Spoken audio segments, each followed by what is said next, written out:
Come on, computer. Are we live? Are we go?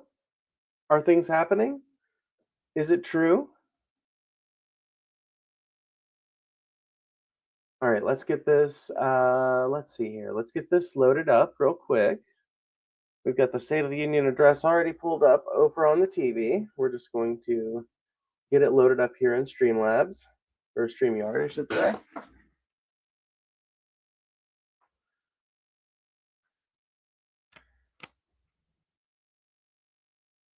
Okay.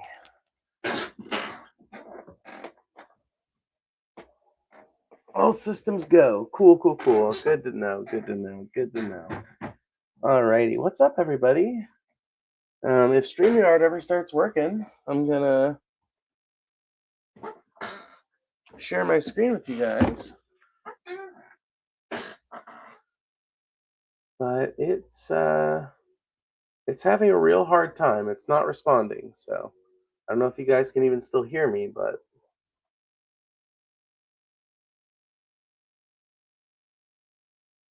I've got to pair my earbuds real quick, which is just going to tax the computer even more. But that's okay.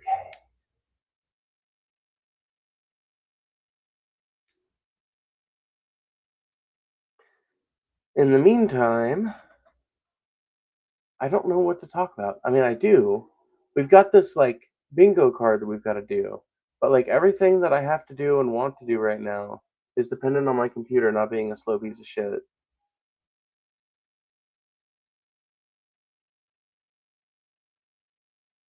Come on, thingy. Okay, finally, finally, finally.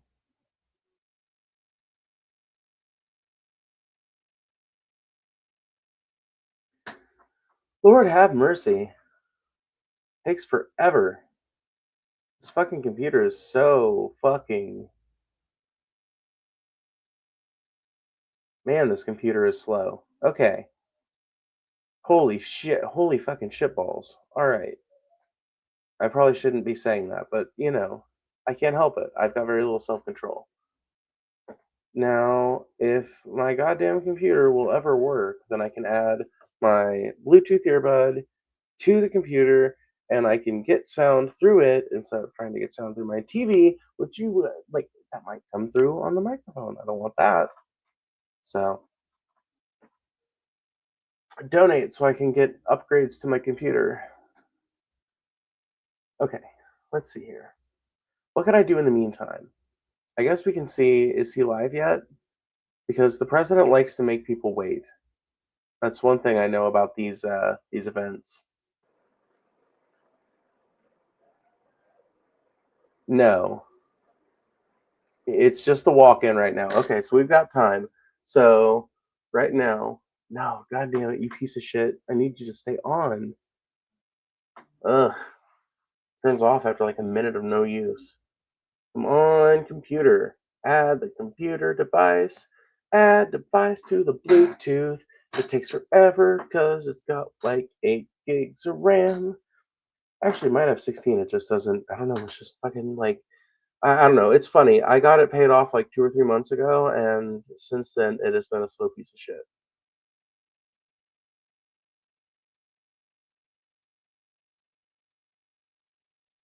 I mean, it'll work. It works eventually, but it just takes a long time to do anything. Let's see here. Add a device. Make sure your device is turned on and discoverable. Select the device below to connect. Show all devices. On thingy. Come on, thingamajig.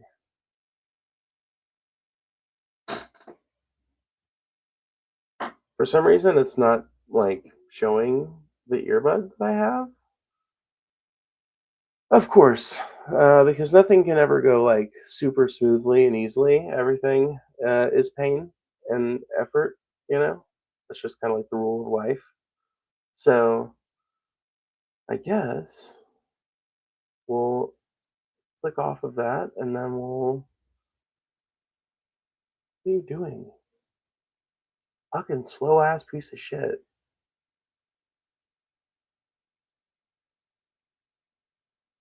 Audio devices. It is an audio device.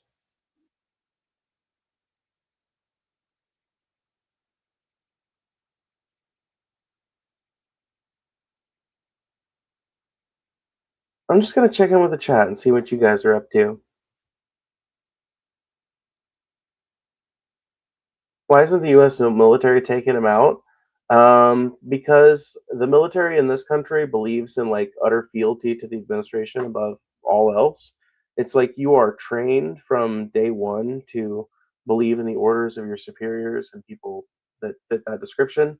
So it makes pretty intrinsic sense to me that we wouldn't, that we wouldn't see a military coup in a country like America. Man, this fucking sucks. I really want this shit to connect. I don't know why it's not working, but it's pissing me off. I really need this fucking headset to connect, bro. Come on, you fucking slow piece of shit. My computer sucks, and I'm so sorry that it's taking me so long to do this, but I'm trying to connect the Bluetooth headset so that I can listen to the audio of this without hearing it through my speakers because that's just going to be like super inconvenient. Because I'm going to have to like not only pause it but then unmute myself every single fucking time, which is going to be fucking lame and suck a whole lot. So I don't want to do that. I want to make things work the way they're supposed to work, but for some reason my computer is choosing to just like be a total piece of shit right now and not I don't know. Maybe it'll work if I do it with this one first. Let's see. This one barely works, but maybe it'll connect to this one. I tried to pull up the troubleshooter, and like every fucking goddamn thing else, it takes an hour for it to pull up. It's working, kind of, but not really. Finally, finally, finally, finally, finally, finally, finally. Oh my goodness. Let's see. Do we get any answers here? Fix Bluetooth problems in window. Whatever happened to the just basic diagnostic tool? Whatever happened to that? I'm the troubleshooter and get help. Yes. Is that going to work? No? Okay, well, um, that sucks a fucking giant load of donkey cock.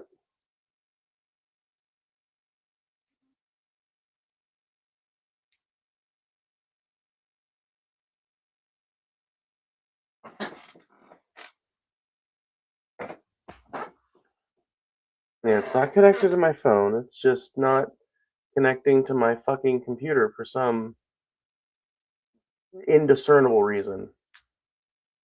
Let's see. No, cancel that. Let's see. Will it work this time? What do you mean, not connected? You fucker. You have to connect. I demand that you connect. Connect immediately.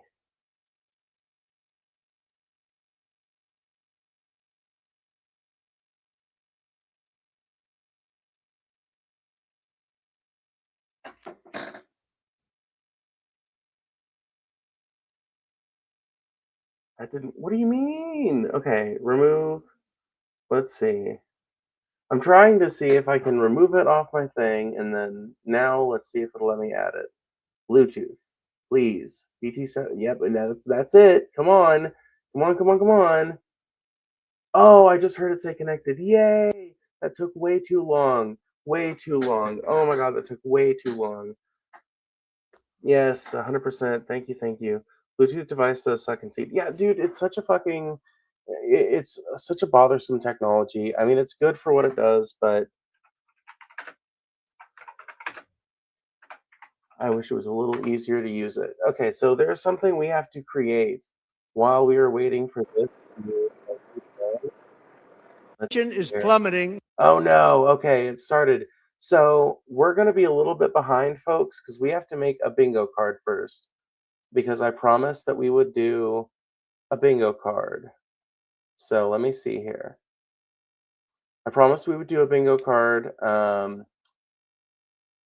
to one of my regulars earlier, and I just need. Here we go. There we go. 100%. Yeah, there we go. There we go. Okay. Alrighty. Let's just see here. I can do this. Let's see. Hopefully this time the app does not take a million years to open. Come on. What?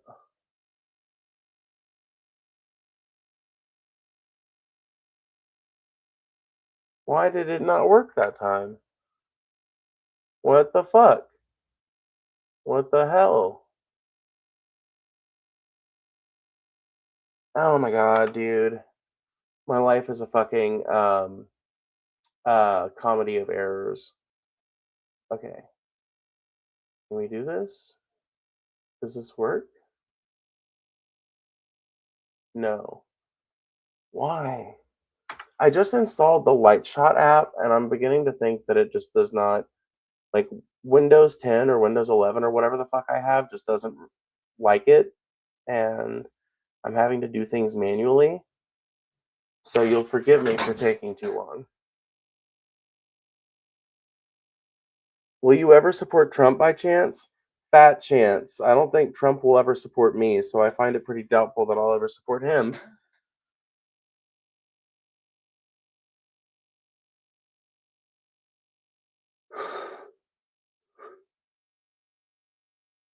All right, so we found the template.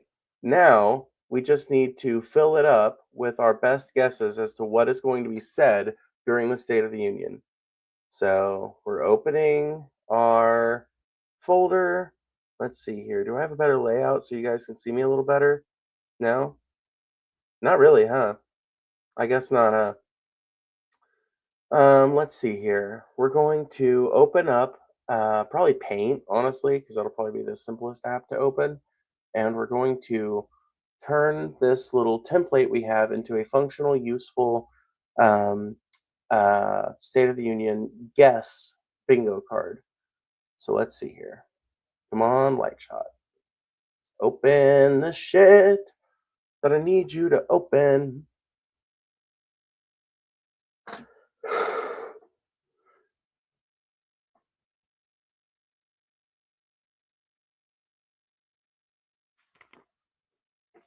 Alrighty, so now we can go to open with. Open with. Come on now. Paint. We're so close. We're so close to doing what we need to do. So fucking close. Do you guys understand how close we are to doing this shit? Come on, computer. What's going on? We are about to watch Trump's State of the Union address.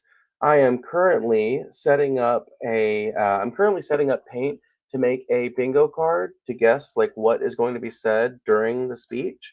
I meant to do this before I started the stream, and then I got really busy reconfiguring my set. By the way, do you guys like my background? I've got some more. There's more effort put into it. It's not just a sheet now, so there's more thought and effort put into it. It looks nice though. It looks it's very good. Let's see here. Paint is taking forever to open up, but it finally did. Look at that. Finally did. Oh, why did you do that? Okay, hold on. Alrighty. So we're gonna crop this. There we go. We're gonna crop this, and I will. You know what? We'll do that. I will show you guys. Stop screen. Share screen. Okay. I will show you guys what I'm doing over here so you're not left out in the cold. Okay. Window. There we go. Okay. See? See? See? You guys see? Alrighty. Let's fill this shit up. Let's see here.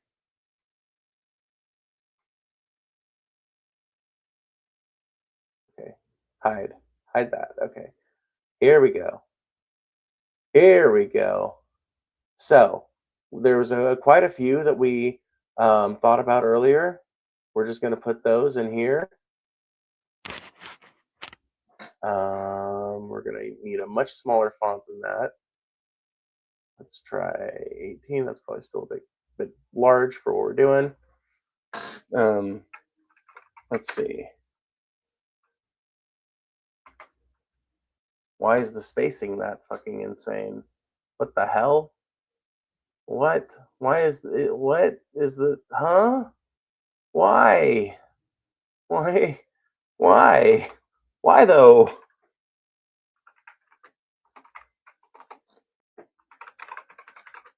Okay, well, I guess if we do that, it'll correct itself. Okay, fine. Okay, so there's number one. All right, all right, all right.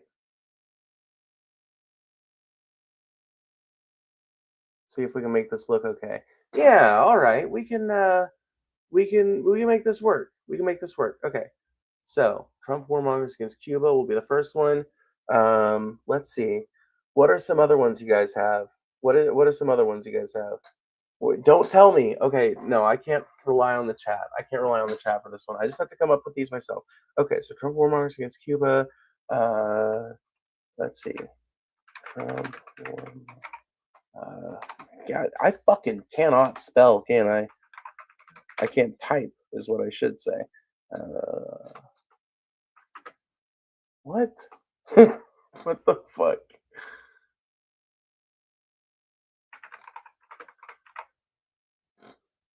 Okay, we'll put this one. Okay, we'll put this one like right over here.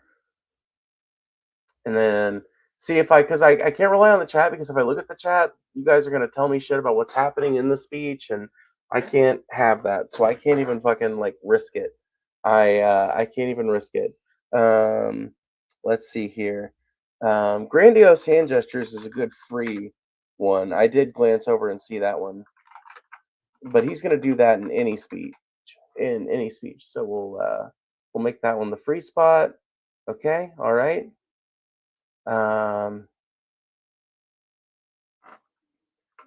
Gestures,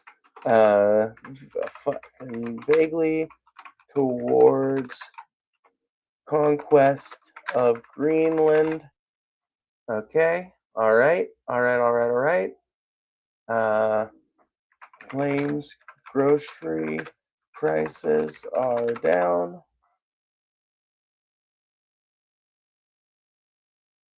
We'll do that one right up here. All right, all right, all right, all right. The hell is a warmonger? You really don't know? You seriously do not know? My chat is not Google, friend, but I would recommend you look it up. Okay, so next one.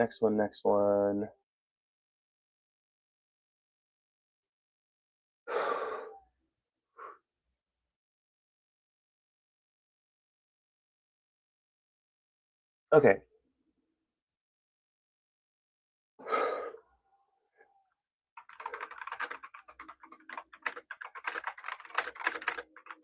Mentions Epstein but calls it a hoax. Let's see.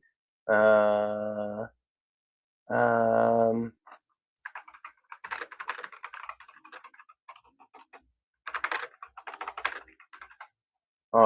Claims he solved 8 wars. I know that's something he's been beating the drum about lately. Let's see. We got the top row filled. That's good news. We got the top row filled. Okay. All right. Let's continue. Let's see here.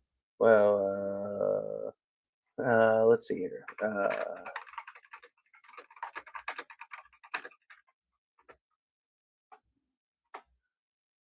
Okay, let's put that one.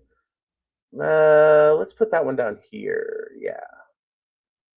Okay, let's put that one down here. Let's do another one on this second row. Okay. W. Trump. Oh man, you poor misguided soul. You found you the right stream though. We love people that disagree around here. Let's see.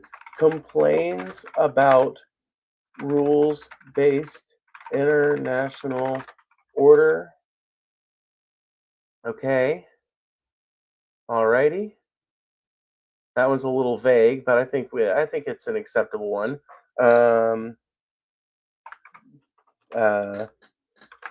Bitches about United Nations or other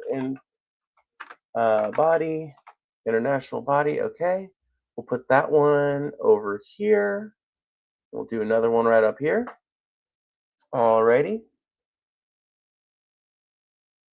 Let's see here. What else? What else? What else? What else? What else? What else? What else am I missing? Oh yeah. Will okay, no. Claims border crossings have completely stopped. They have not, by the way. We'll put that one right up here. Let's see here.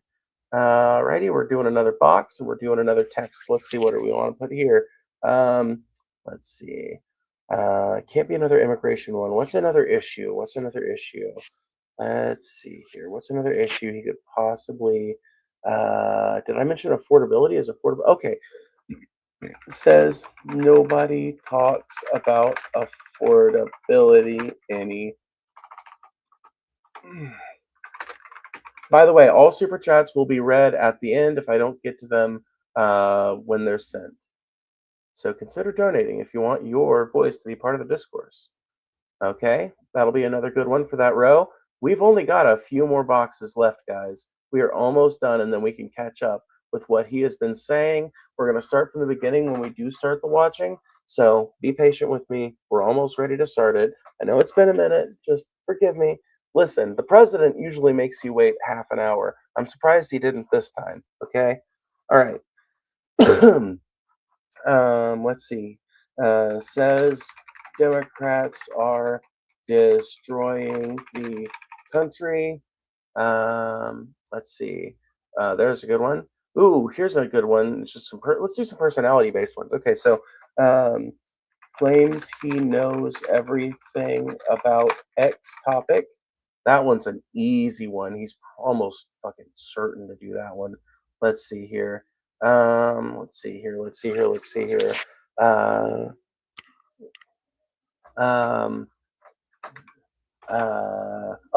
Here's one.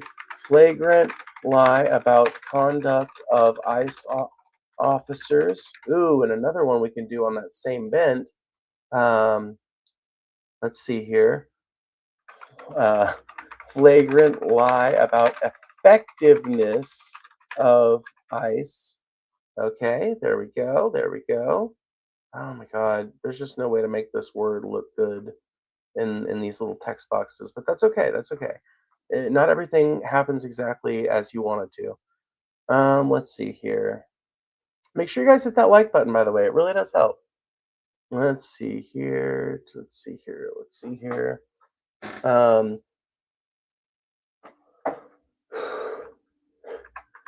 Cites success of tariffs despite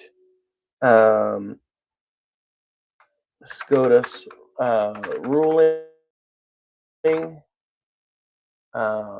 Let's see here. That'll be a good one down here. And then in a similar kind of bent, flaunts his utter disregard. Well, shit. Can't type. Still can't type. Disregard for. Flaunts his utter disregard for. Rule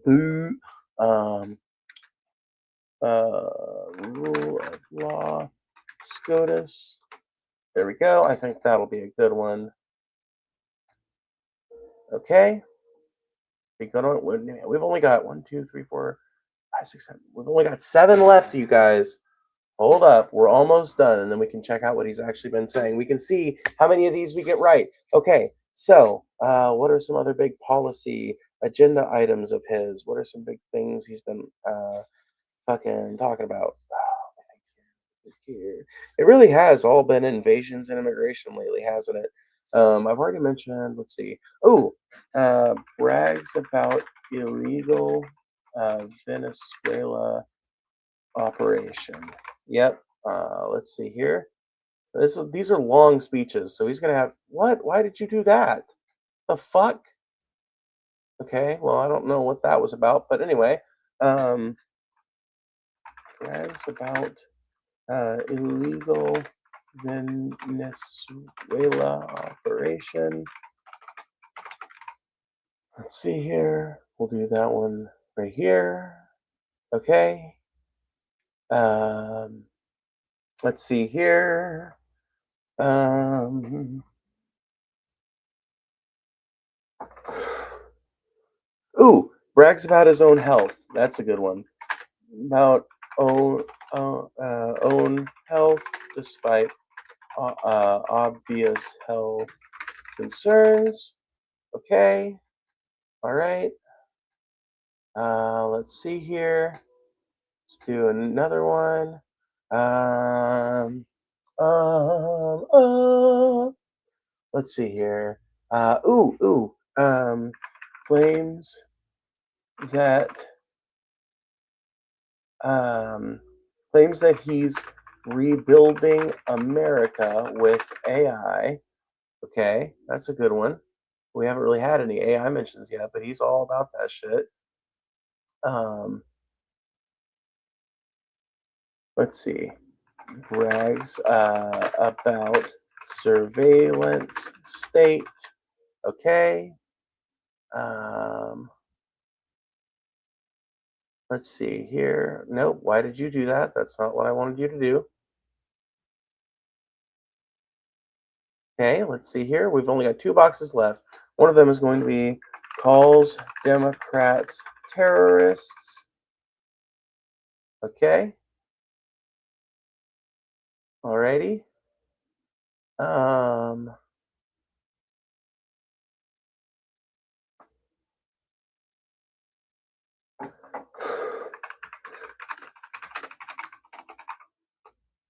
I think there might be a Charlie Kirk mention.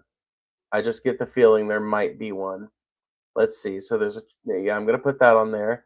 And then okay, so ominous comments about his own eventual passage. Okay, so our bingo card is complete. We can now figure out exactly what Trump is saying, and we can click away the text box. Will you quit that? You fucker! What do I have to do to fucking make this go away? Go the fuck away. Go away. Fuck yourself tonight. Okay, thank you. Okay, so wish we could make the background. Wish we could make the background dark. That'd be nice. Wouldn't that be super dope if Paint just like let you have a dark mode? Wouldn't that be super cool? Wouldn't that be super dope? But it doesn't because Microsoft hates you. Okay, so we'll now remove this. No, stop screen. Okay, there we go. Share screen, and now this time it's going to be our president, Mr. Trump. Call him Mr. Trump. Alrighty. Let's see if we can figure out where this is at. Okay, so that was too far back. Okay. So this is just the lead-in still. Let's see here.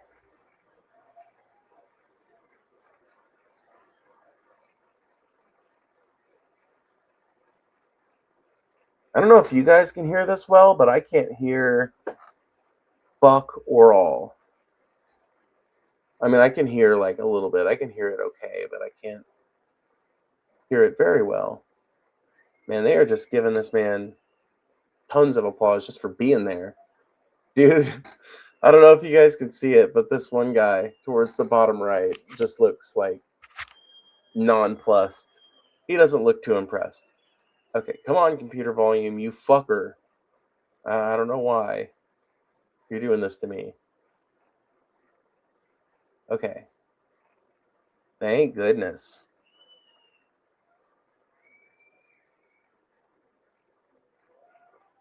Audio very low. I think that's actually, I think you're hearing it low because all you're hearing right now is the audio that the mics are picking up in the ambient background.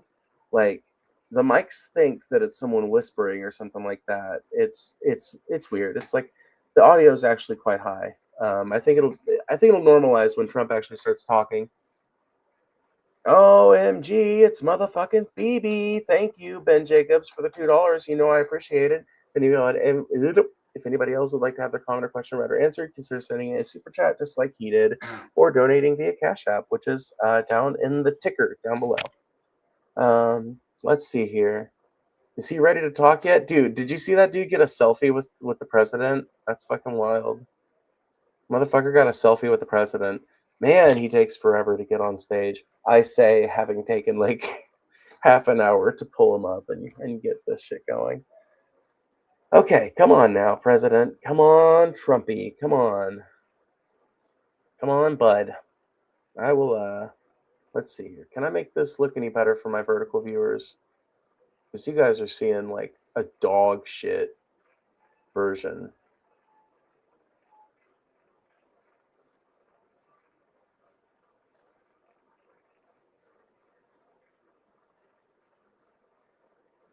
Okay, let's full screen that. Come on, you bitch. Do it.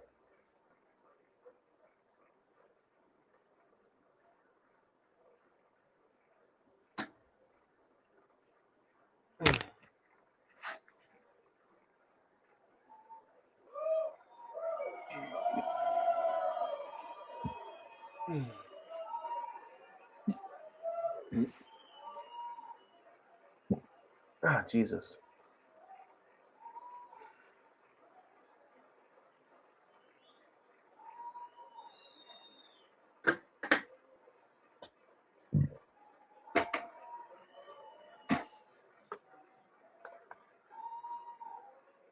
Yeah, you don't have to pay to have your comment read. It's just the best way to do it.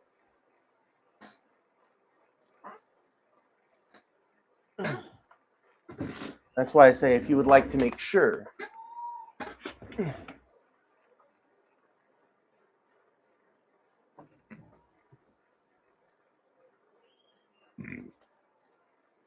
might have to mute myself. I don't know. I feel kind of queasy.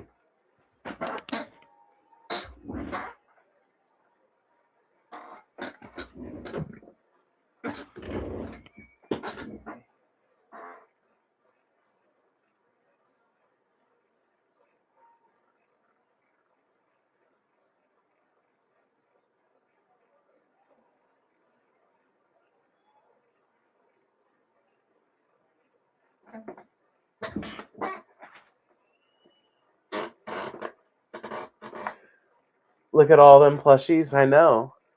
I've got an extensive collection, and you never knew. You never knew. Dude, have you noticed they're all clapping in unison?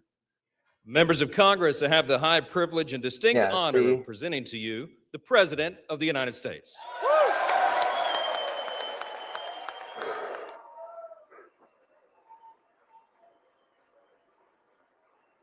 He looks so out of place. He is never really acclimated to the presidency, has he?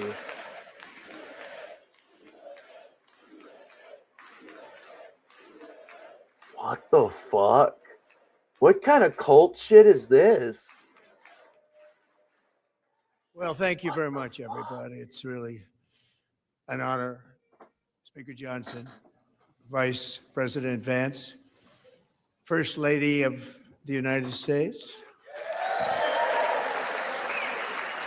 Oh my god, it's gonna be like an Oscars acceptance speech, and he's gonna go through like every dignitary and powerful person that has fucking fuck all to do with him. Thank you, Nanbot, for the $20. I appreciate it a ton. I work early, so here's your inevitable winnings. Thank Second you, Lady Nanbot. I of the appreciate United it so much. States. Thank you. I appreciate that. Nothing wrong with saying USA.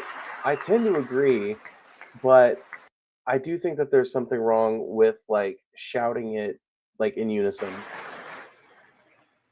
Members of Congress and my fellow Americans, Our nation is back, bigger, better, richer, and stronger than ever before.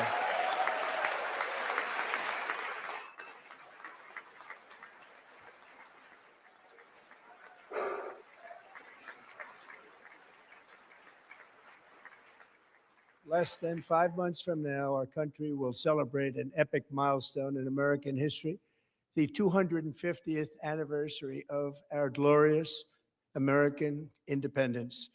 This July 4th, we will mark 2.5 centuries of liberty and triumph, progress and freedom in the most incredible and exceptional nation ever to exist on the face of the earth. And you've seen nothing yet. We're going to do better and better and better. This is the golden age of America. Okay, hold on. I think we might have already gotten a bingo, you guys. We might have already gotten a bingo. Seriously. Like, we might have already gotten a bingo. Ben Jacobs, thank you so much for the $2. I appreciate it. 30 seconds in, I already have a headache. Yeah, me too. It's fucking wild. I can't believe that people sit around and watch this shit for fun. I'm doing this shit because people paid me to. Let's see here. When I last spoke in this chamber 12 months ago, I had just inherited a nation in crisis with a stagnant economy, inflation at record levels, a wide open border, horrendous recruitment for military and police, rampant crime at home, and wars and chaos all over the world. But tonight, after just 1 year, I can say with dignity and pride that we have achieved a transformation like no one has ever seen before, and a turnaround for the ages. It is indeed a turnaround for the ages.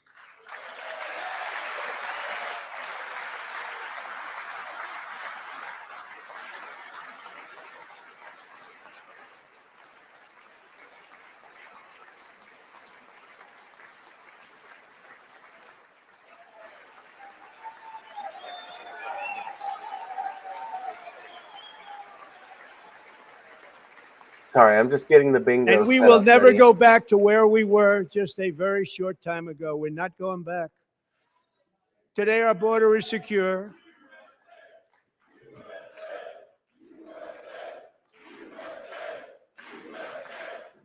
Why the fuck? Dude, you can tell Trump is annoyed by that.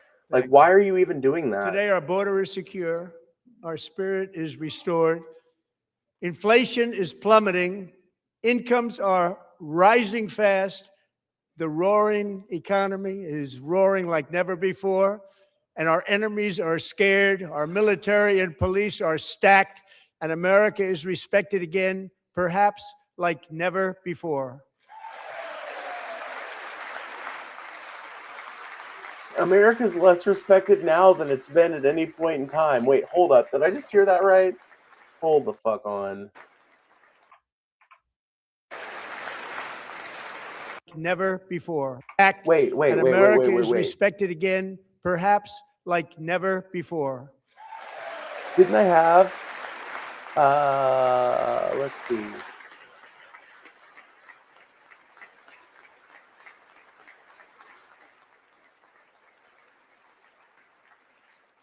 After 4 years in which millions and millions of illegal aliens poured across our borders, totally unvetted and unchecked, we now have the strongest and most secure border in American history by far.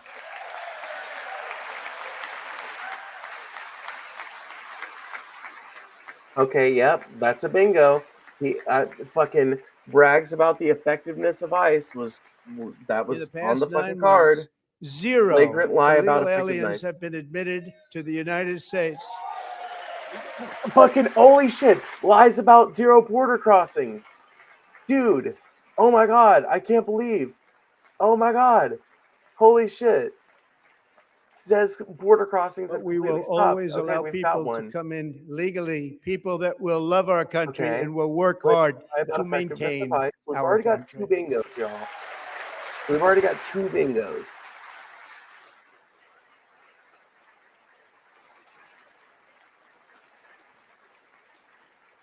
The flow of deadly fentanyl across our border is down by a record 56% in 1 year.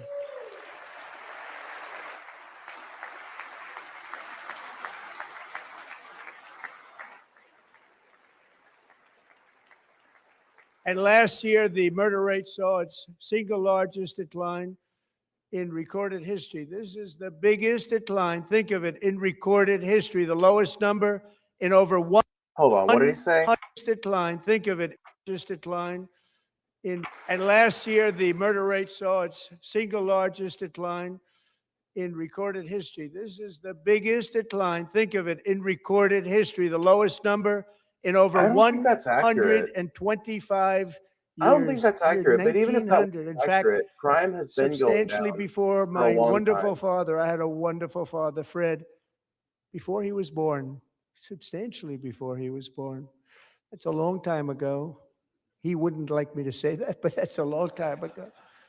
The Biden administration and its allies in Congress gave us the worst inflation in the history of our country.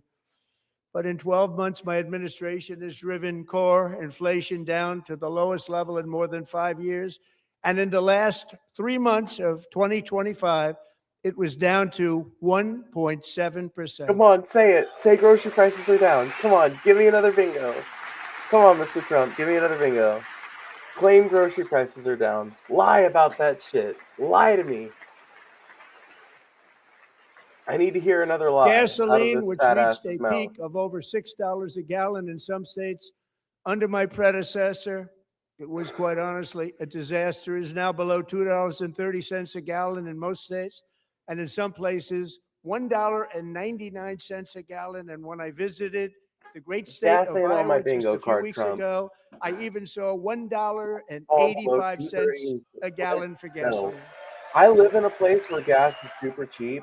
Gas is like around this price, but it's still like a good 10 cents higher than this. So I don't buy it. I live in a state and an area where if the gas price are the is low, lowest in 4 years and falling fast. I should notice. And the annual cost of a typical new mortgage is down almost $5,000 just since I took office. 1 year. And low interest rates will solve the Biden-created housing problem well, at the same time protecting the values of those people who already own a house that really feel rich for the first time in their lives. We want to protect those values. We want to keep those values. Housing should not do both. Oh my God, I hate this retard. Housing should not be an asset. Housing is where you live. We are going to keep it that way. Housing is where people live. It's not meant to be an asset. 53 all-time record highs since the election. Think of that. 1 year. Boosting pensions, 401ks, and retirement accounts for the millions and millions of Americans. They're all gaining. Everybody's up, way up. By the way, when Trump is bragging about the success of the stock market, just keep in mind that unless you're one of relatively few Americans at this point in time who has a 401k, that shit doesn't really matter for you. It doesn't really affect your life. In 4 long years, the last administration got less than $1 trillion in new investment in the United States. And when I say less, substantially less. In 12 months, I secured commitments for more than $18 trillion pouring in from all over the globe.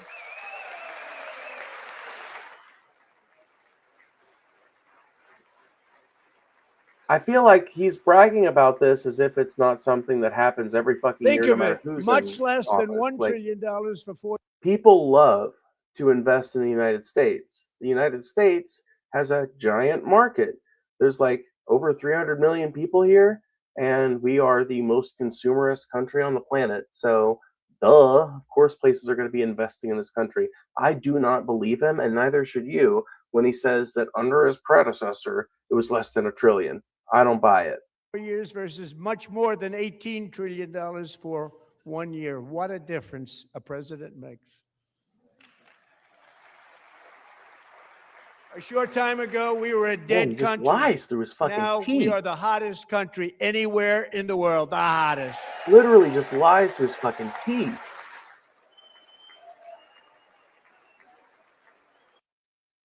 Even a McDonald's job as a 401k dummy, man, you are retarded. And by the way, you look fucking awful. You need to just fucking remove that profile picture and go back to the fucking little letter next to your name, friend, because that is fucking horrifying facial hair right there. But the only McDonald's job that's going to come with a 401k is if you're working full time.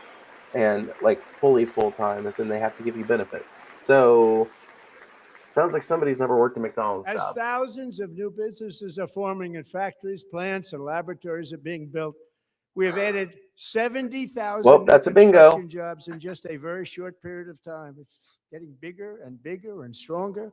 Nobody can believe what they're watching.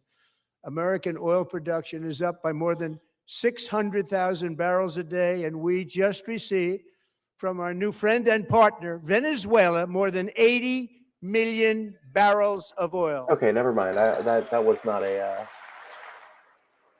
bingo. The Venezuela thing might be, though. Let's see here. Brags about illegal Venezuela operation. Come on, Trump.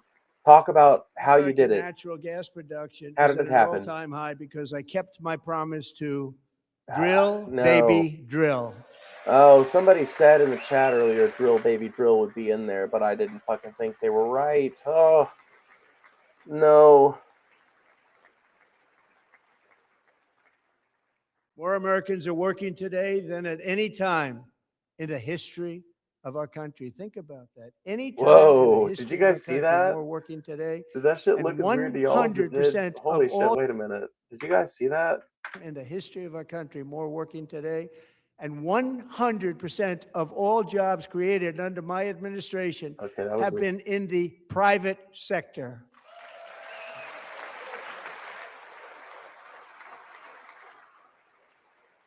By the way, one of the reasons why he's bragging about this is because he, like many Republicans, views jobs in the public sector as like taking away from his ability to exploit workers and extract labor value from them. He is, like many Republicans, adamant that public sector jobs don't actually count as jobs for some reason. They count as jobs to the people who work them, they count as jobs to the people who are reliant on their services, but they don't count as jobs or shouldn't on the job report. It's bullshit, as usual. We ended DEI in America.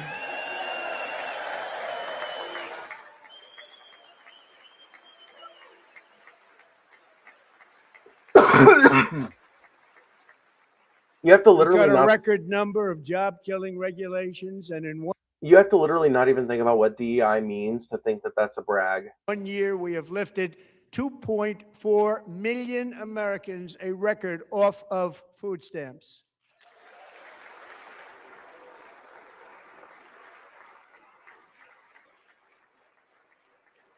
Wait, what? Okay, hold on. He just bragged about kicking people off of food stamps and reframed it as lifting them off of it. No, this is a complete reframe of the facts. Trump did not lift he did not lift 2.4 million Americans off of food stamps. He forced 2.4 million Americans off of food stamps by creating by creating a mechanism for that with legislation. Like, this is a complete reframing of the facts.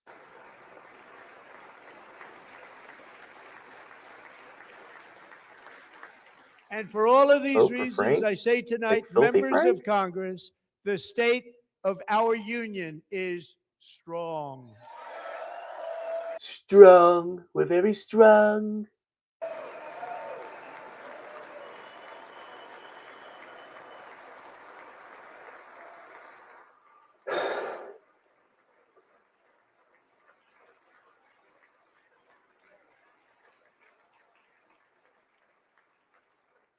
Our country is winning again. In fact, we're winning so much that we really don't know what to do about it. People are asking me, please, please, please, Mr. President, we're winning too much. We can't take it anymore. We're not used. What the fuck is he even talking about here? Dude, it's moments like this that make it completely obvious that we're dealing with a demented old man who is probably raking leaves from the White House pool just like Reagan was, and we're just not getting those moments. Just aren't the ones that get filmed. Until you came along, we're just always losing, but now we're winning too much. Like, why would you ever complain about winning? This just doesn't even make sense. Like on a logical level, on a metaphorical level, it doesn't even make sense. I say, no, no, no. You're going to win again. You're going to win big. You're going to win bigger than ever. And to prove that point, Where were you when Joe Biden couldn't finish a sentence? Still bitching about it. Yeah, I'm not a partisan when it comes to American fucking electoral politics. I'm a leftist, which means I'm an opponent of the Democrats and the Republicans. The Democrats love to take up the mantle and aesthetic of the revolutionary left. People like me, whenever the Democrats need to win elections, but they abandon us and reject us whenever they are in power and actually have access to to the um, the mechanisms of power. So yeah, my brain is melting. Please help. I can't. This is your brain on Trump, Ben. Here with us tonight is a group of winners who just Oh my made the entire God. nation Look at that, proud. like, The men's gold medal Olympic hockey team. Come on in. oh my God. Oh my God. Oh my God. Oh my God. They're literally doubling down on fucking. Okay, so you guys remember like 2 or 3 days ago when they won this medal, Cash Patel was caught partying with the fucking team, literally caught partying with the team, and he used like the FBI's private jet for him to fly around and finance that whole fucking trip, justified it by saying, "Oh, I had business needs in Italy with the FBI." Literally everything he did there could have been an email, but he wanted to spend taxpayer money to go to a hockey game in Italy.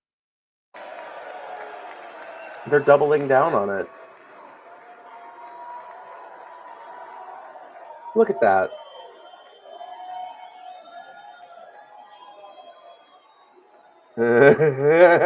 Yeah, yeah.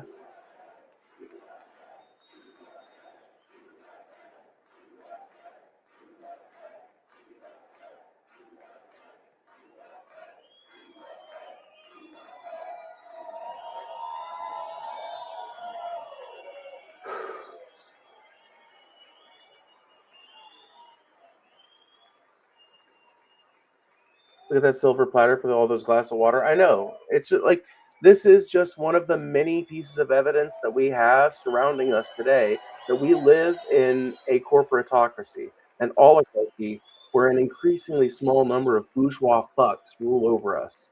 And they throw their privilege around in our faces all day long for fun and pleasure.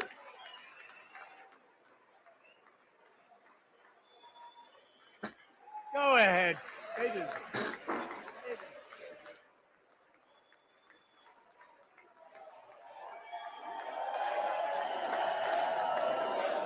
What a just dude, literally cult-like chanting.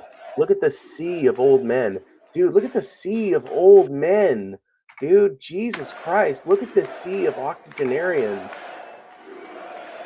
Look at this ocean of old people. Ugh. Why do we let people that old run our country? They're supposed to be your grandfathers and the people you look up to for old wise stories about how tales used to be, about how stories used to fucking stories about how life used to That's be. the They're first not time supposed to I've ever be. seen them get up.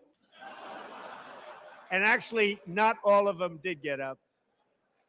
But they beat a fantastic Canadian team in overtime, as everybody saw, as did the American women who will soon be coming to the White House.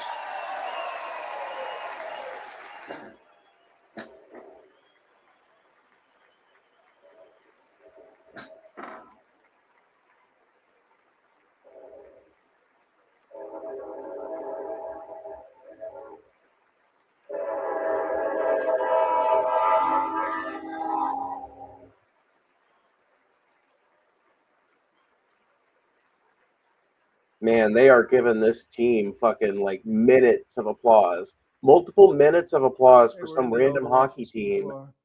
And I just want to say a second very big congratulations to Team USA. But I have I to get say it. It's that, Team and I told USA. It's them some this, fucking we World took a Cup vote or whatever, but of the still. team. I said, anybody It's a votes fucking no, I'm hockey not team. doing it. So they stood there and they Well, weren't of what about to political say no, because relevance I've are never they? seen a goaltender play as well as goalie Connor Hellebuck.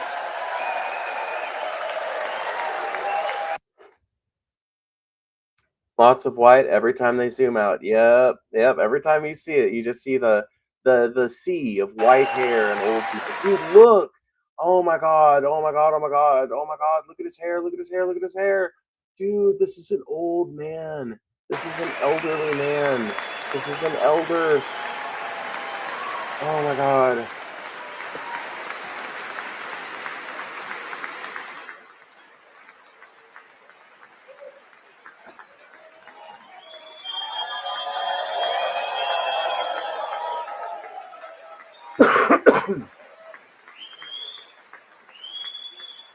Oh, this was the Olympics, not the World Cup. 46 Okay. shots My on bad. goal, and I asked him, the one shot, the one where you put your stick in the back and it hit the neck of your stick and bounced off. Do you practice that, or was that a little lucky? He refused to answer that question. But I just want to tell you that the members of this great hockey squad will be very happy to hear based on I don't think that's what a hockey team is called, Trump. their vote and my vote. Called, man. And in this case, my vote was more important. That I will soon be presenting Connor with our highest civilian honor, which we will be given and which has been given to many athletes over the years. But when I say many, not too many, like 12. Okay, Trump, come on now. It's called fucking the highest this athletic civilian shit. I don't honor care about it. in our country, nobody, the Presidential Medal of Freedom. This. What? Did he just say he's going to be given a fucking Presidential Medal of Freedom? Who now? Many athletes over the years. But when I say many, not too many, like 12. It's called the highest medal of. So he's giving him a Presidential Medal of Freedom for being a. Is this normal? Can someone tell me if this is something other presidents have normally done? Like, I know that athletes that are like super beloved will get a Presidential Medal of Freedom, but I always associated that with people like Muhammad Ali. Great, the best. And I thought he deserved it. And I did take a vote, every single one of them. I said, I'm not giving it if anybody goes no. And every single one of them rapidly put.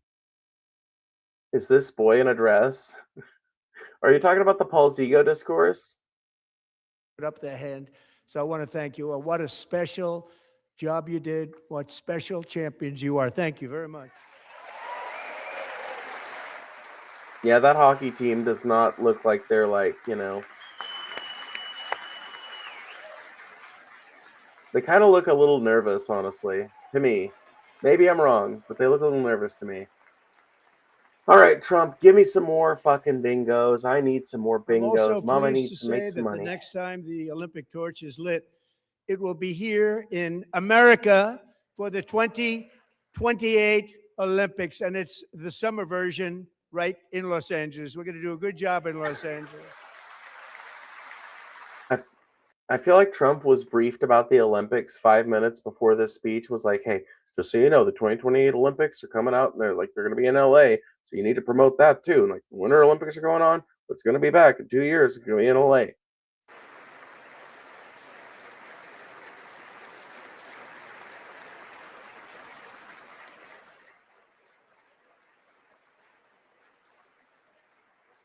And Los Angeles is going to be safe, just like Washington, D.C. is now one of the safest cities in the country. I don't know if that's actually true. I assume if it comes out of Trump's mouth that it's probably a lie.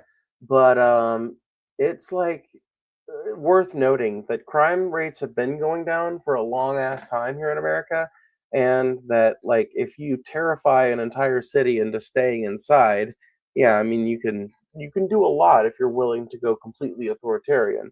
It's just not sustainable in the long term, nor is it desirable as a long-term policy shift. And this year, and I must say I got them both. I got them in the first term, and I was disappointed because I didn't think I'd be the president when this happened. But strange things took place, and now I've got them because I got the Olympics and I got the 2026 FIFA World Cup, and I wanted to claim the 250th, but I didn't get away with that one. I couldn't claim that one for myself. But we're getting the World Cup, so we have.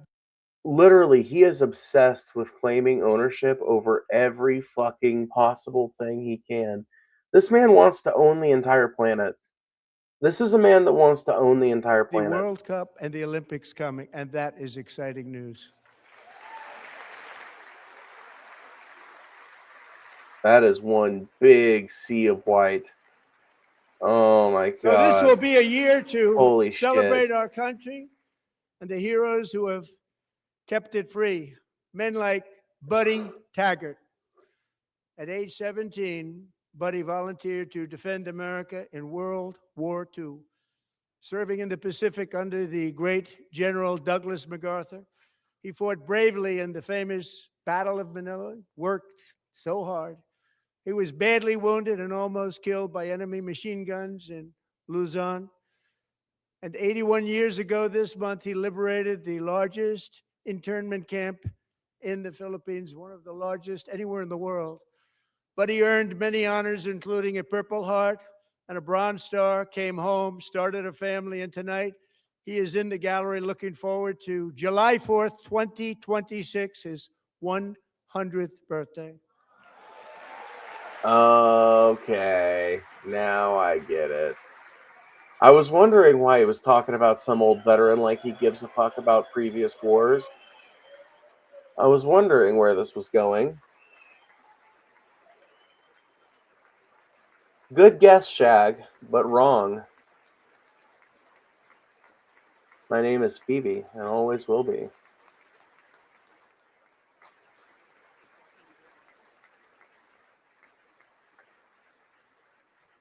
So, buddy, you're a brave man, and we salute you. Even Bro, I know. in times of challenge, setback, and immense heartache, the spirit of 1776 has always shone through very brightly. It was July 4th of last year when floodwaters tore through a girls' summer camp in Central Texas, one of the worst things I've ever seen. I was there, rising 26 feet in the matter. Trump was not there. I don't believe he even visited the site of where it happened. I think he sent JD Vance down there, and Trump pretty much like used it as like a political thing for like 5 minutes, but it really wasn't useful to the Republicans because it was a Christian girls camp that had been built in a floodplain because the fucking horrible legislators of Texas allow you to build shit in places that it doesn't make sense to build anything. Of minutes, tragically claiming many, many lives. You all remember that one? As the waters threatened to sweep her away, 11-year-old Millie Kate McClelland closed her eyes and prayed to God. She thought she was going to die. Those prayers were answered when Coast Guard rescue swimmer Scott Ruskin descended from a helicopter above. Nobody knew where he came from. It was Scott's first ever rescue mission. Young guy, but very brave, very, very top, always top in his class. And he lifted not just Millie Kate, but 164 others to safety. I feel like there are probably some elements of that are true and some elements of that are like nobody knew where he came from. Obviously people knew. Like even the people in the rescue situation would have like seen what direction they were coming from. I don't know. He's just a terrible speaker, dude. It is so awkward listening to him talk.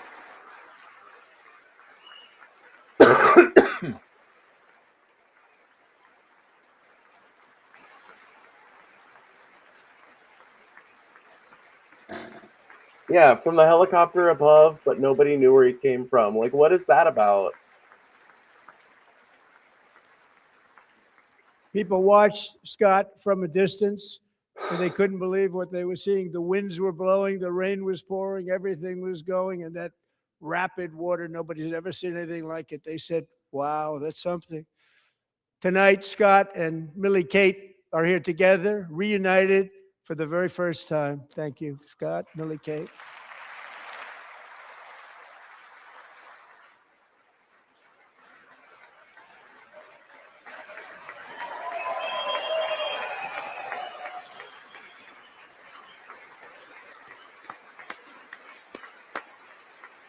Man, this is droll. Holy shit, dude. I forget that like a big chunk of the State of the Union is just and the Petty president. Officer Ruskin. Yeah, I'm pleased to inform you that I am now awarding you the Legion of Merit for extraordinary heroism, which is what it was, extraordinary heroism. Thank you.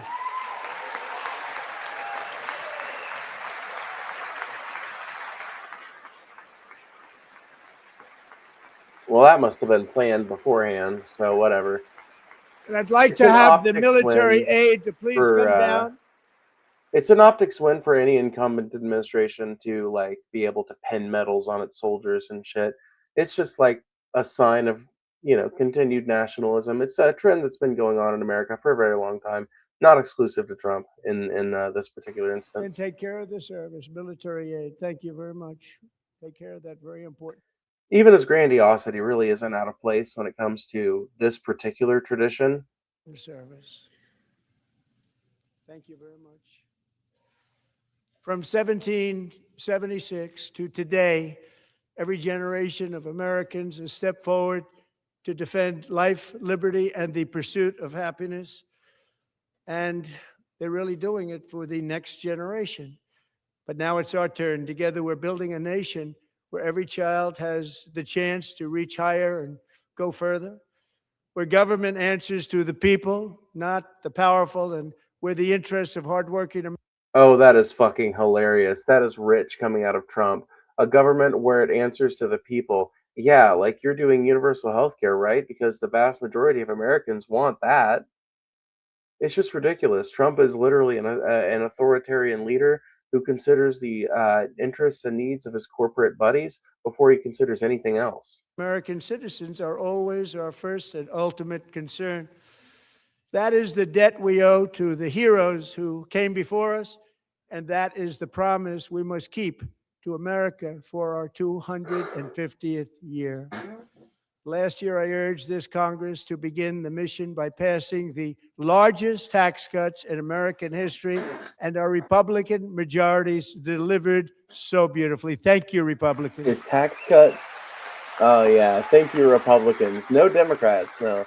Not that I've got any solidarity with the Democrats. It's just like crazy how partisan he makes it. I feel like have previous State of the Unions been this partisan? All Democrats, every single one of them voted against these really important and very necessary massive tax cuts. Call them terrorists. Come on, Trump. Call them terrorists. Say they're terrorists. Come on now. Come on. They wanted large-scale tax increases to hurt the people instead. But we held strong, and with the great, big, beautiful bill, we gave you no tax on tips, no tax on overtime, and no tax on Social Security for our great Say they're destroying the country. Say the Democrats are destroying the country. Say they're destroying the country. Come on. Say they're destroying the country or call Democrats terrorists. Do one of them. I missed 7017. And we also made interest on auto loans tax deductible the first time, but only if the car is made in America. Well, that's a fucking specific and obscure policy to cite and brag about at your State of the Union, but okay. In Pennsylvania, I met Megan Hemhauser, a devoted mom who's homeschools her children, beautiful, 2 children, during the day while waiting tables. I was really hoping we were going to get a Democrats or terrorists, but we unfortunately did not get a Democrats or terrorists. At night, as her husband we might get a third bingo. Very heavy equipment. Megan is here this evening, and she's happy to tell you that she is so much richer because with no tax on tips, no tax on overtime, and our expanded child tax credit done again by Republicans, Megan and her husband will take home more than $5,000 extra just for the year, cutting her tax bill in more than half.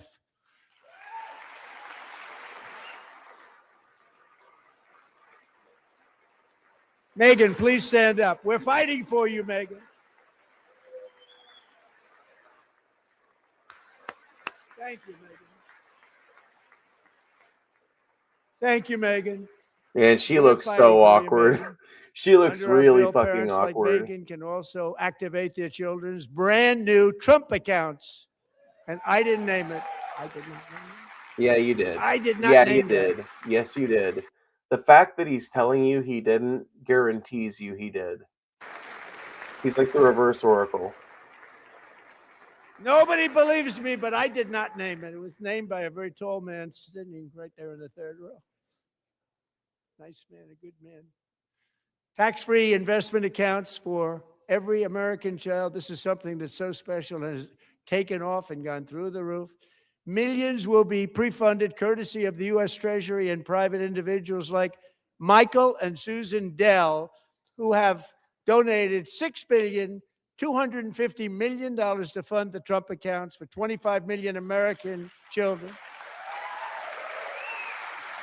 All right, They're that's great people. interesting. I guess we'll have to visit this website.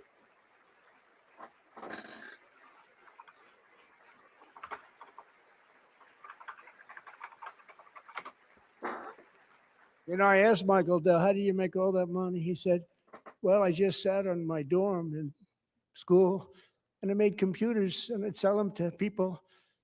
And I just kept selling and selling and selling. And pretty amazing story. That's called the American dream. He sold a lot of computers, a lot of those laptops. So I congratulate him on that. But I really thank him and Susan, as well as others like Brad Gerstner, a very tremendous guy. He was behind it right from the beginning. Brad Gerstner. Thank you, Brad.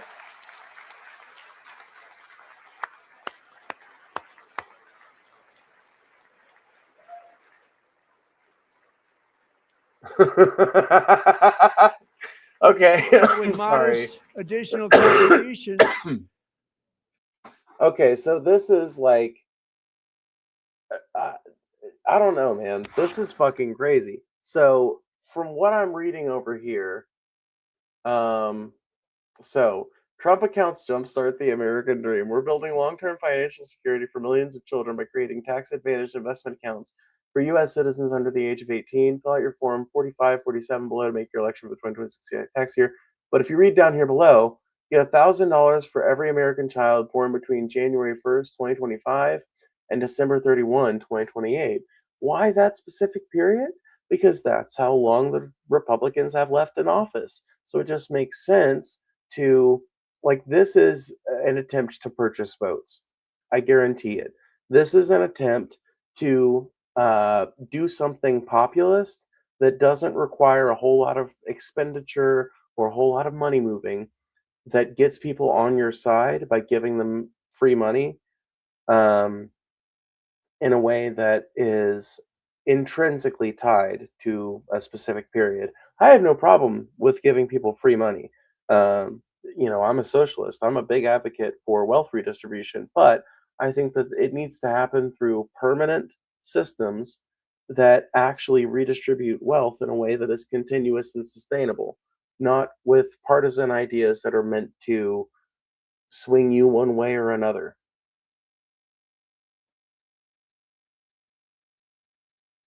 Let's see here. These young people's accounts could grow to over 100. He's awfully confident on Scream after Sasha Riley. Who? I guess I'm not familiar with the story there. $1,000 or more by the time they turn 18. Think of it. How much money is that for somebody that started with nothing? Over 100,000, could be much more than that. To make this investment in our, I mean, that is entirely like dependent on the continued growth of the stock market, and the stock market does not always grow. Sometimes the stock market experiences downturns, and not only that, but like the country could go a lot of directions between now and the time a kid turns old enough to take advantage of that Trump account. Future, go to trumpaccounts.gov, trumpaccounts.gov, and a lot of people are Give me doing 1 second, y'all.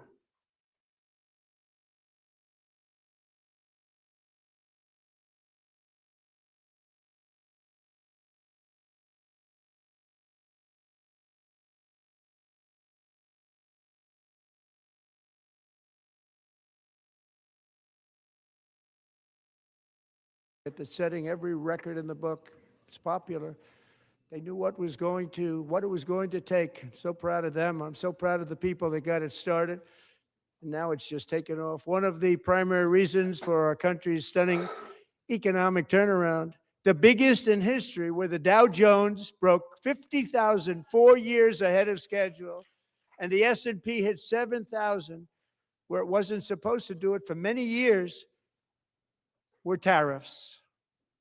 I used these tariffs, took in hundreds of billions of dollars. Okay, hold on. We had a prediction about the tariffs. and now it's just taken off. One of the primary reasons for our country's stunning economic turnaround, the biggest in history, where the Dow Jones broke 50,000 4 years ahead of schedule, and the S&P hit 7,000, where it wasn't supposed to do it for many years, were tariffs. There we I go. use these tariffs, Bingo. making hundreds of billions All right, of we don't have a dollars to make bingo, but great we do deals have for our another country, spot filled. both economically and on a national security basis. Everything was working well. Countries that were ripping us off for decades are now paying us hundreds of billions of dollars. They were ripping us so badly, you all know that.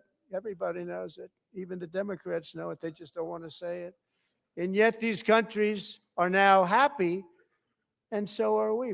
We made deals. The deals are all done, and they're happy. They're not making money like they used to, but Dude, I find this hilarious considering that the Supreme Court just ruled against these tariffs and he had to institute a new global, like 15% tariff, and like all the tariff relationships that previously existed. He claims they're all still on.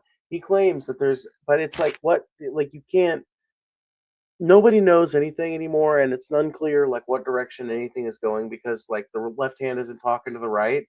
And when they do talk, it's just like a bitter argument where both of them like bite each other for we're supremacy. making a lot of money. There was no inflation, tremendous growth, and the big story was how Donald Trump called the economy correctly. Wait, did he just say no inflation, tremendous growth? That's not how that works. You can't have growth and no inflation.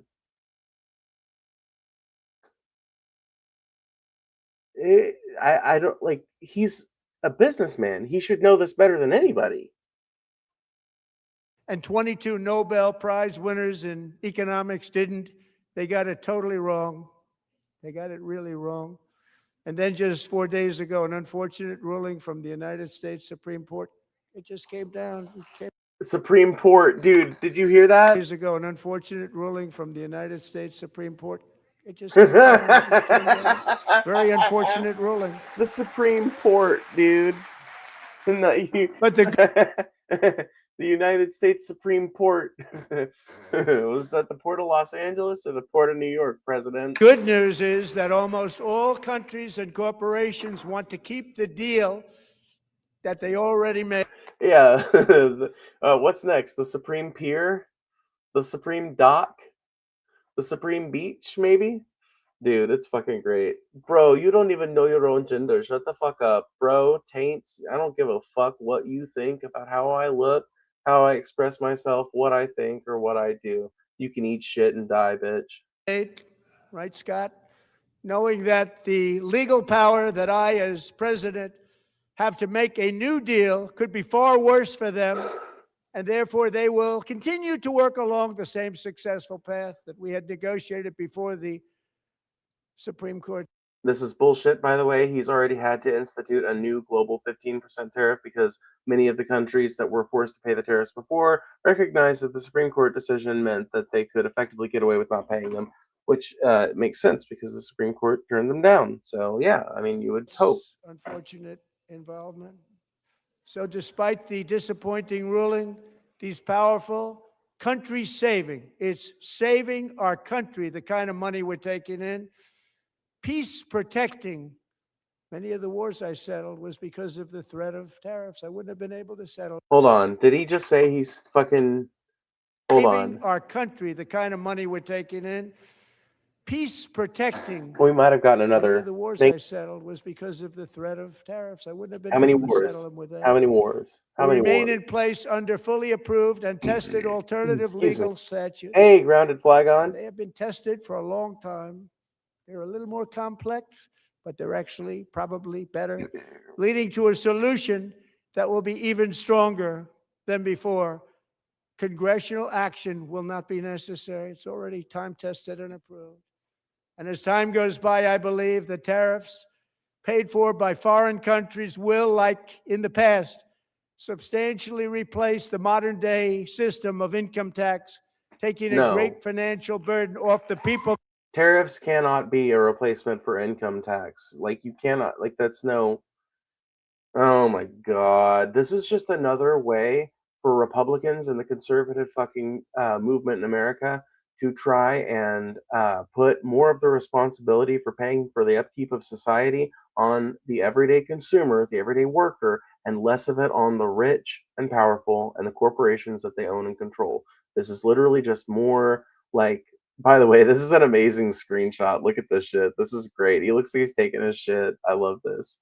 But anyway, um, this is literally one of many ways that, like, the whole point behind decrying an income tax is decrying the ability to tax people on a progressive tax basis that would tax people who earn more at a higher rate and people who earn less at a lesser rate.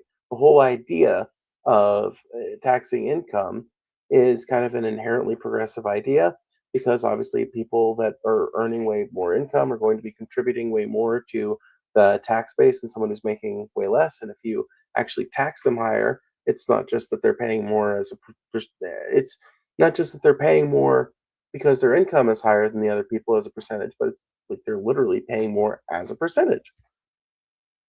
And conservatives have for a long time wanted to convince everyone that a wealth tax of any form is untenable.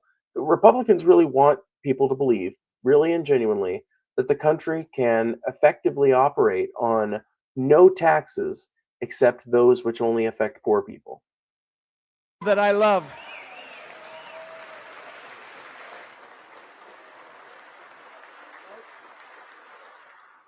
Right?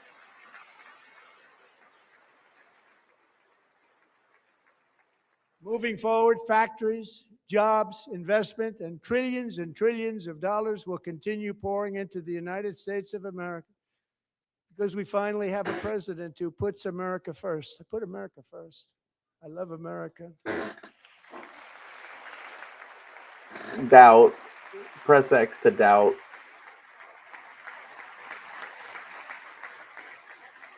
Come on, For Trumpy. decades before I came along, we had the exact opposite. From trade to healthcare, from energy to immigration, everything was stolen and rigged in order to drain the wealth out This is literally so fucking, oh my of God. the productive, hardworking people who make.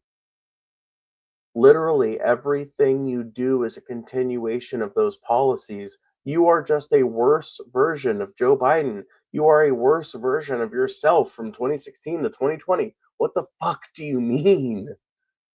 Our country great, who make our country run. Under Biden and his corrupt partners in Congress and beyond, it reached a breaking point with the Green New scam, open borders for. By the way, the Green New Deal never happened. It died in Congress every time that somebody tried to put it up, and people like the Republicans weren't even really the reason why that happened. It was largely because of obstructionists within the Democratic Party. People like Kirsten Sinema and Joe Manchin held up that legislation from ever progressing forward, just like they held up the infrastructure bill, just like they held up um, the CHIPS Act until it was amended in their favor. Literally, obstructionism was the fucking order of the day, and the Democrats effectively never fought back against it, which is one of the many reasons why they lost in 2024.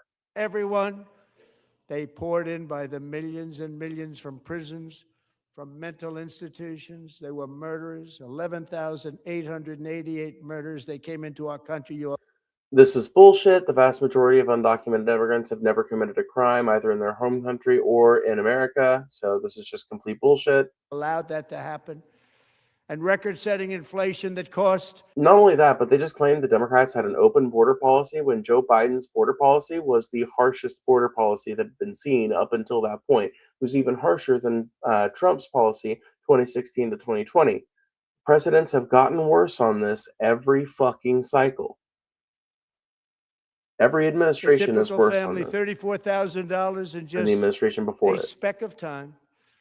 Now the same people in this chamber who voted for those disasters suddenly use the word affordability, a word they just used it. Somebody gave it to them, knowing full well that they caused and created the increased prices that all of Come our on, say citizens no had talks to about it endure. You anymore. caused that problem. You caused that problem. No, literally, this is so bullshit. Okay, so no specific administration caused grocery prices to rise because once again, every administration is in bed with the corporate elites, and it's the corporate elites who cause grocery prices to continuously go up.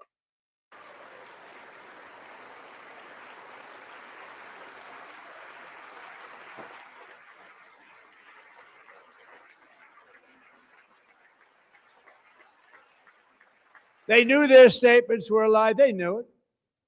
They knew their statements were a dirty, rotten lie. Their policies created the high prices. Our policies are rapidly ending them. We are doing really well. Those prices are plummeting downward. Oh my God, he just said, oh, yep, there we go. Claims grocery prices are down. That's another fucking, there we go. Yep. The price of eggs is down. Yep. 60%. Okay. We fucking fully got it. He's got, yep, he's The cost of claiming chicken, groceries butter, are down. fruit, Awesome. hotels, That's automobiles, 4 rent spots. is lower today than when I took office by a lot. And even beef, which was very high, is starting to come down significantly. Just hold on. No, it is not. As a person who has to buy groceries to help feed a family, like as a person who grocery shops, no, beef is not coming down. I don't know where the fuck he gets this idea, other than the fact that he's never exposed to grocery prices. A little while, we're getting it down. And soon you will see numbers that few people. By the way, if beef prices do go down, it'll probably be because they're selling more Mexican beef and Argentinian beef. Would think were possible to achieve just a short time ago. Nobody can believe when they see the kind of numbers, and especially energy, when they see energy going down to numbers like that, they cannot believe it. It's like another big tax cut. None of these prices are going down. Trump is literally just talking out of his old addled ass at this point. I'm also confronting one of the biggest ripoffs of our times, the crushing costs of health care caused by you. Since the past. Okay, once again, looking like at the Democrats as if it's not the Republicans who obstructed in Congress to fight the fucking Affordable Care Act, which was supposed to have a public option in the first place, and as if it hasn't been the Republicans who have been seeking to privatize and drive the costs of healthcare up with their ending of the Affordable Care Act subsidies, with their meddling with Medicaid and Medicare. Like, this is a Republican standby. It's the Republicans. It's the fucking other side of the room he should really be looking at, because they're the ones who drive fucking prices up reliably.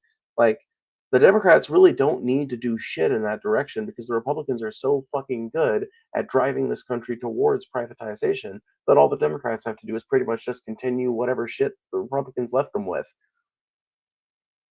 Like, even the Affordable Care Act was better than whatever the fuck Joe Biden was getting up to. And it's certainly better than what Trump has been getting up to over the last year. Message of the Unaffordable Care Act, sometimes referred to as Obamacare, big insurance companies. Yes, he unironically does. There's lots of videos of it. We can watch a compilation after the speech. Rich. It was meant for the insurance companies, not for the people. With our government giving them hundreds and hundreds of billions of dollars a year as their stock prices soared 1,000, 1,200, 1,400, and even 1,700%, like nothing else. That's why I introduced the great healthcare plan. I want to stop all payments to big insurance companies and instead give that money directly to the people so they can buy their own healthcare, which will be better healthcare at a much lower cost. Bullshit. Every single time privatization in healthcare is introduced into a system or increased in a system, it increases the price of healthcare, because when there's a profit motive standing between patients and their care, there's an incentive to raise their prices until whatever the carrying capacity for that service is. So, like, whatever people can afford is what you get charged. Whereas in a publicly funded system that is publicly accountable to the people who are appointed to run it and elected to appoint those people, those systems have to function with a high degree of efficiency because people won't tolerate the endless waste of taxpayer dollars on stupid, frivolous nonsense. Or at least they usually don't in countries that have a halfway active democratic, apparatus, like, I don't know, Scandinavia or something. In America, we'd probably just let it rot.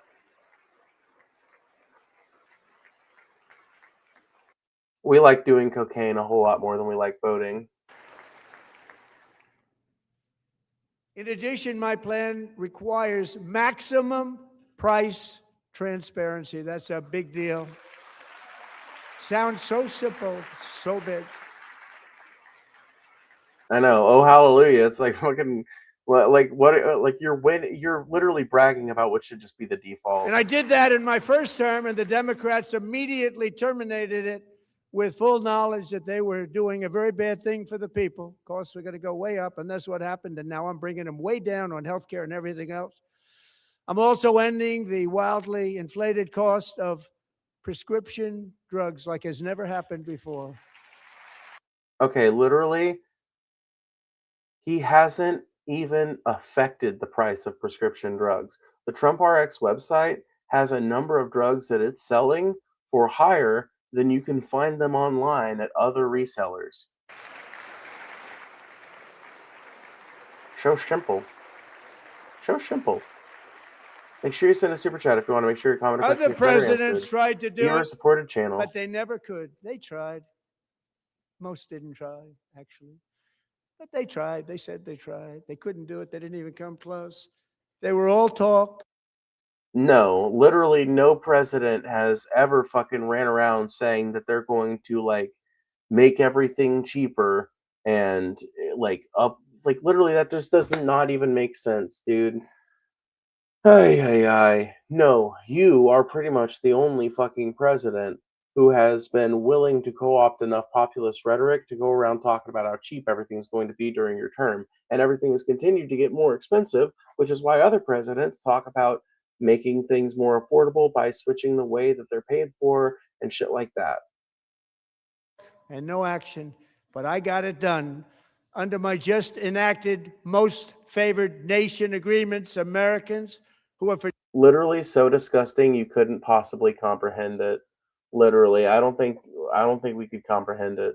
decades paid by far the highest prices of any nation anywhere in the world for prescription drugs will now pay the lowest price anywhere in the world for drugs. That's just bullshit. I don't know where the fuck he's getting that from. There are lots of countries on this planet, and the vast majority of them pay way less for prescription meds than Americans do, no matter what fucking changes he's made to the system. Because, like I said, the Trump RX fucking website has not actually reduced the overall price of prescription drugs in America, and even that site has higher prices than some of the lowest prices options that you could find. So anywhere, the lowest price.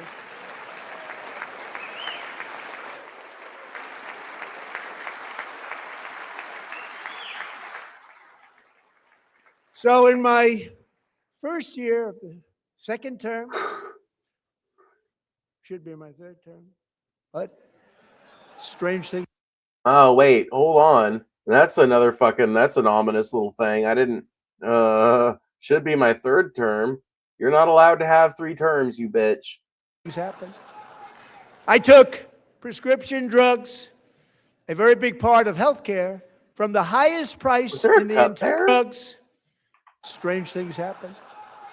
I took prescription drugs, a very big part of healthcare, from the highest price in the entire world to the lowest. That's a big achievement.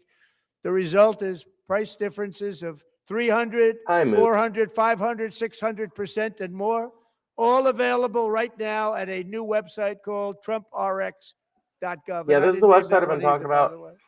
Yes, he did.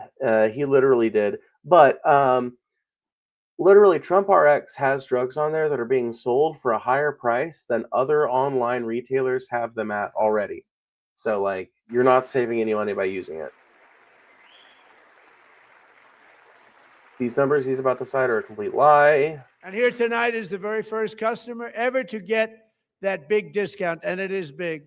Catherine Rayner. For 5 years, she and her husband have struggled with infertility and they turn to IVF. One drug has been. Bro, literally, you cannot afford IVF with some fucking like insurance plan. I don't think there's a single insurance plan out there that covers it. It's an incredibly expensive medical procedure that pretty much you're only going to go for if you've got like loads of money to spend on it. So I don't like he's going to cite this as a fucking success story, but anybody like any average American watching at home knows that IVF is rich people shit. Costing Catherine $4,000 to purchase. But a few weeks ago, she logged onto the Trump RX website and got that same drug that cost $4,000, got it for under $500, a reduction of much more, actually, than $3,500. Catherine, we are all praying for you, and you're going to be a great mom. A great mom. Jesus Christ. A great mom. I don't like how he said that, man. That sounded creepy. Dude, wait a minute. She already is a mom. Holy shit. That's fucking hilarious.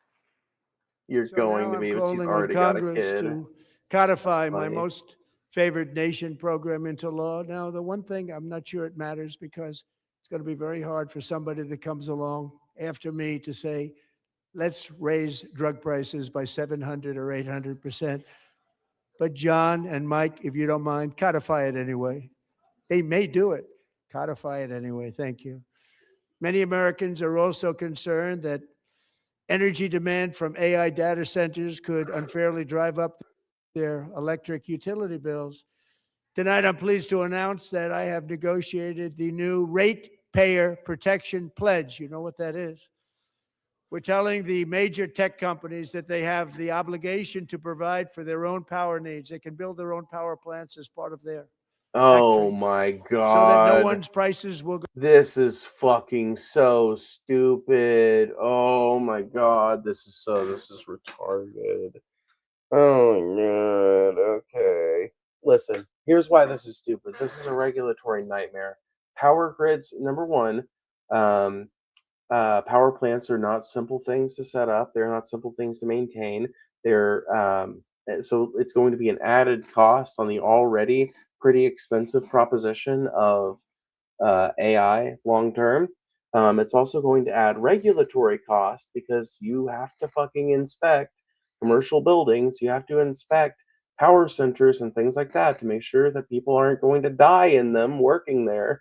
You have to inspect things like if they're going to be connected to the power grid, they're going to have to be fucking subject to even more thorough inspections.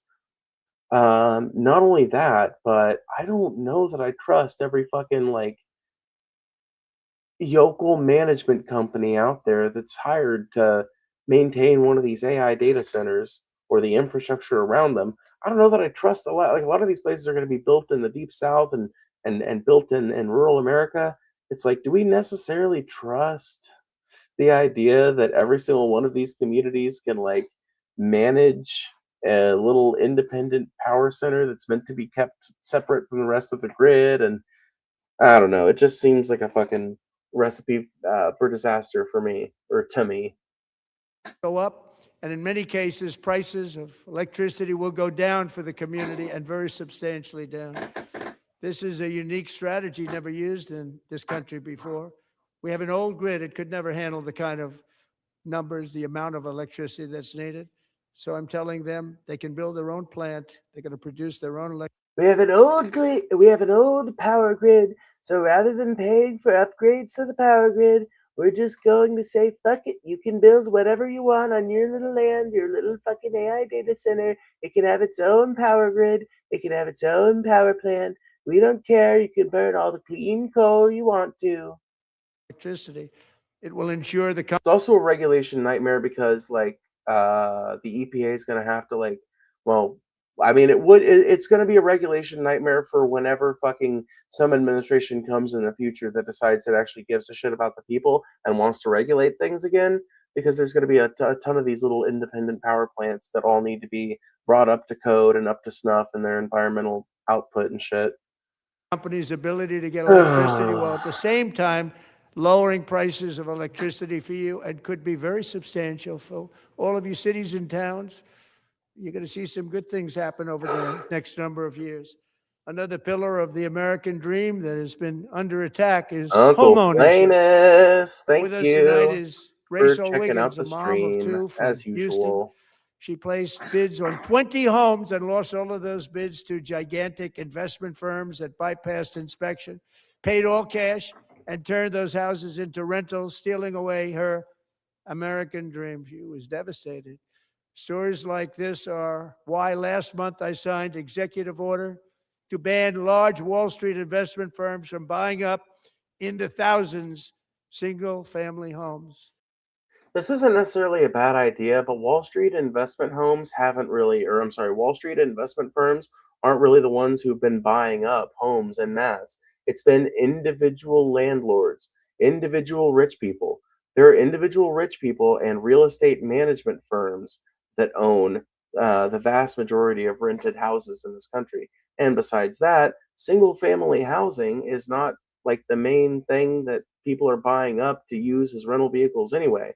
Like most of the big like Wall Street companies that are interested in owning real estate are interested in owning commercial real estate or apartment buildings, like multifamily units and shit like that. They're not looking to buy single family housing. I'm not saying any of it happens, and maybe it is a good idea to put the kibosh on it before it can become a problem.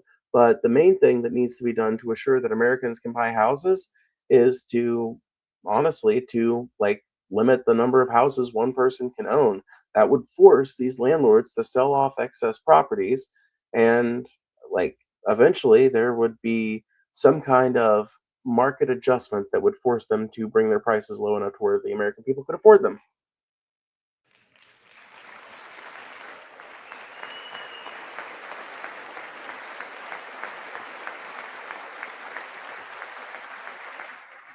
And now I'm asking Congress to make that ban permanent, because homes for people, really, that's what we want. We want homes for people, not for corporations. Corporations are doing just fine. Rachel, thank you very much. Good luck with your home. You'll get one soon. I don't know, can you be? Because you're probably going to need to be if your YouTube career doesn't take off. I wouldn't know about that though, because mine has. We're also working to make it easier for Americans to save for retirement. And under this administration, we will always protect Social Security and Medicare. They are not protecting it for our seniors. We will. Once again, bullshit. The Trump administration has actively demonized Medicaid and Medicare and has sought reductions to the funding of all of these systems. Will always protect Social Security, Medicare, Medicaid. Literally saying he's going to protect the two fucking things that he has possibly sought to fuck with the most, as far as like programs that help American people. Since I took office, the typical 401k balance is up by at least $30,000. That's a lot of money. We have millions and millions of people because. Who else feels like he just made that number up? The I'm pretty stock sure he market just has made done that so well, shit up. setting all I don't those think that's records. actually The based on 401ks anything. are way up. Yet half of all of working Americans still do not have access to a retirement plan with matching contributions from an employer. To remedy this gross disparity, I'm announcing that next. Yeah, so the reason why 401k balances have been going up, well, balances are always going to go up as long as your 401k is being added to when you're making money. But the reason why the other reason why they've been going up is because the stock market has been going up, and 401ks are a method to tie a retirement account to the stock market. So naturally, when the stock market does good, your 401k is going to do good. Your 401k doesn't matter how it's doing until you retire. Unless you're planning on taking money out of it in the next year or two. Next year, my administration will give these often forgotten American workers, great people, the people that built our country, access to the same type of retirement plan offered to every federal worker. We will match your contribution with up to $1,000 each year, as we ensure that all Americans can profit from a. That next year, my administration will give these often forgotten American workers, great people, the people that built our country, access to the same type of retirement plan offered to every federal worker. we will match your contribution with up to $1,000 each year as we ensure that all Americans can profit from a rising stock market. Let's also. Yeah, once again, this is just another way to tether people's opinions about the economy to the stock market. So, don't think about the fact that your grocery prices are getting more expensive. Don't think about the fact that your wages are stagnant. Don't think about the fact that your benefits aren't increasing. Just think about the fact that the stock market's going up, so you might be able to get more money if you ever reach that retirement age. Also ensure that members of Congress cannot corruptly profit from using insider information.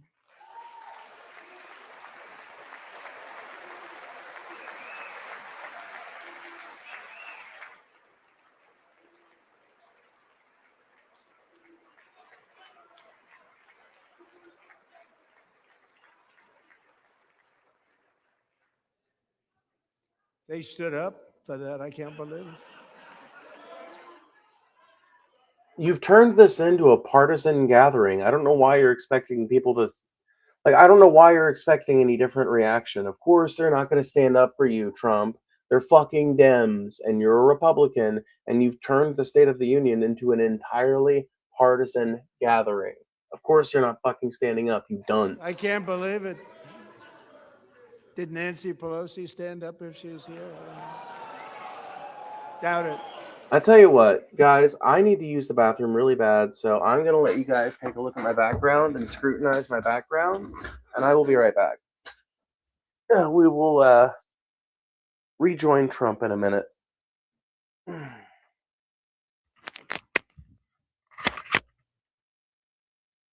see.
Alrighty.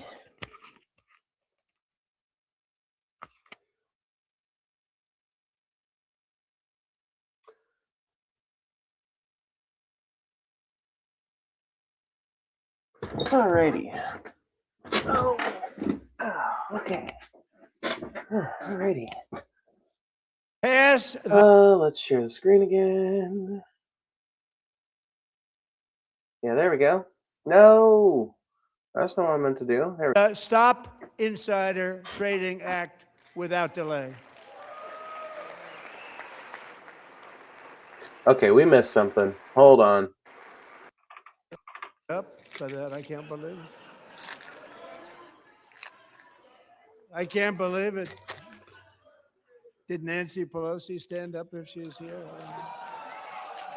Doubt it. Pass the Stop Insider Trading Act without delay.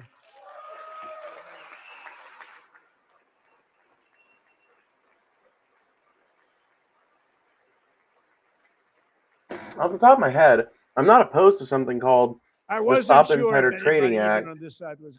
but like,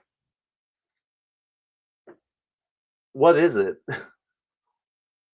Going to applaud for that. I'm very impressed. Thank you. I'm very impressed. But when it comes to the corruption that is plundering, it's plundering America. There's been no more stunning example than Minnesota, where members of the Somali community have pillaged an estimated $19 billion from the American taxpayer. Oh, we have all the information. And in actuality, By the way, the fraud he's talking about, the ringleader of that fraud was a white lady. So yeah.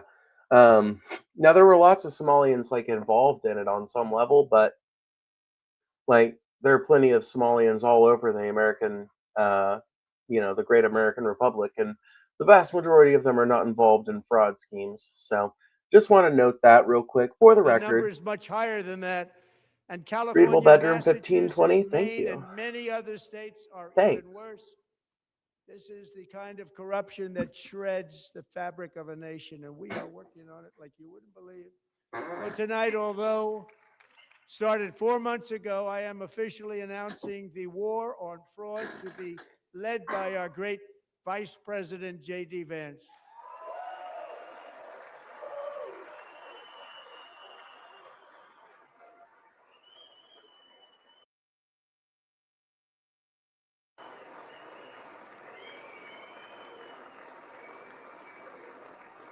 The war on fraud, get it? So they can get away with gutting the Consumer Financial Protection Bureau? Maybe you wouldn't need a war on fraud if you didn't get rid of the Consumer Financial Protection Bureau. Done. And of course, what they mean by a war on fraud is a war on the working people of America as they work to strip you of even more basic, like, social net kind of programs. Find enough of that fraud, we will actually have a balanced budget overnight. It'll go very quickly. That's the kind of money you're talking about. Let me see here. Everyone involved in the fraud needs to get it race irrelevant. I agree. I just don't like how this is constantly framed as an immigrants issue. We'll balance our budget.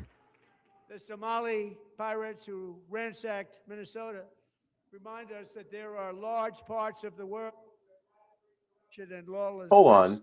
Did he just say the fucking Somali pirates?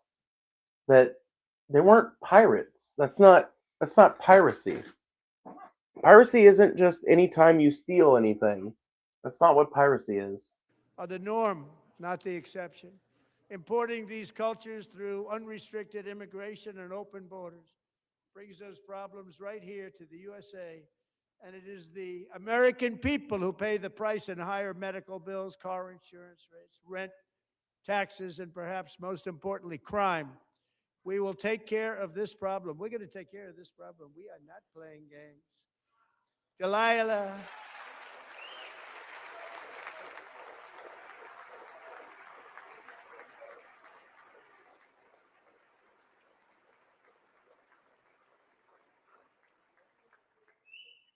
Delilah Colden was only 5 years old in June. Dude, is the volume on this low to any of you guys?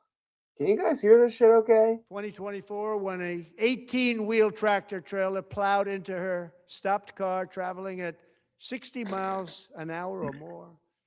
The driver was an illegal alien let in by Joe Biden and given a commercial driver's license by open borders politicians in California. Doctors said Delilah would never be able to walk or talk, have a good life. She wouldn't even be able to eat again. But against all odds, she is now in the first grade learning to walk. And she's here this evening with her dad, Marcus, a fantastic man. Delilah, please, you are a great inspiration. Please stand up. Oh my God. She really does not want to stand up. I can't blame her. I wouldn't want to stand up in the middle of Trump's State of the Union speech either. Seems like kind of an awkward time. Have they not taught this get out of wave?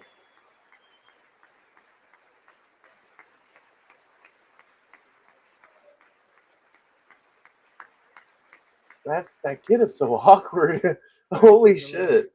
If not, most illegal aliens do not speak English and cannot read even the most basic road signs as to direction, speed, danger, or location. This is just bullshit. I don't know where he gets this idea. There are plenty of undocumented immigrants who can read road signs. The vast majority of them can get through.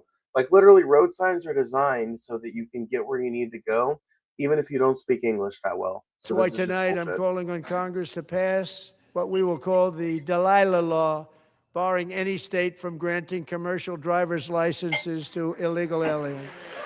It's already illegal to grant a driver's license to anyone without documented proof of citizenship or a permanent residency card. Already illegal. Already not a thing you can do.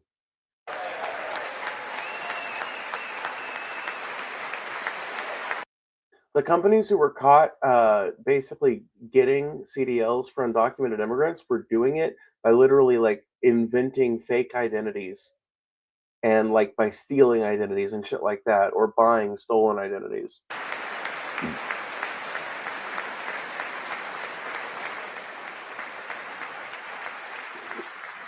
And yesterday, yeah, no one's ever been run over by Caitlyn Jenner. Actually, there was. She did cause a car accident where somebody died. As you probably saw at the White House, I hosted a ceremony with Americans who lost their treasured loved ones to the scourge of illegal immigration. People came into our country, how we allowed this to happen with our open borders. By the way, undocumented immigrants and regular immigrants both commit less crime. Like first-generation immigrants in general, documented or no, commit less crime on average than native-born citizens do. These are the angel moms and families that for decades our government betrayed and our media totally ignored. It was terrible. Hard to believe, actually. In 2023, a 16-year-old high school cheerleader named Elizabeth Medina was supposed to perform in her town's Christmas parade, but she never arrived. Her mother, Jacqueline, went home to look for her, and she found her lying dead in a bathtub, bleeding profusely after being stabbed 25 times. Elizabeth's killer was a previously arrested illegal alien who had broken in and brutally extinguished. By the way, these type of crimes, this type of crime is not usually committed by undocumented immigrants. It's way more common for this kind of thing to happen with native-born citizens. Like one particular anecdote about one particularly bad crime that happened because of an undocumented immigrant that did it is not compelling evidence of an overwhelming problem with the immigration in and of itself. The brightest light in her family's life, violently and viciously. Her heartbroken mother is in the gallery to remind everyone in this chamber exactly why we are deporting illegal alien criminals to our country at record numbers, and we're getting them the hell out of here fast. We don't want them.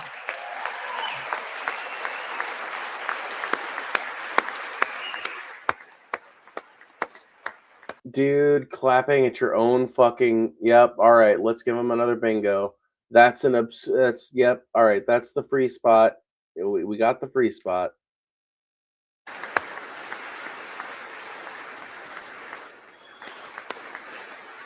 No one has ever been murdered in America. This is unprecedented. I know, literally. What a shock. Someone was murdered brutally in America? Holy shit. Thank you very much, Jacqueline. Thank you. I can't believe it. We can never forget that many in this room not only allowed the border invasion to happen before. There was no border invasion.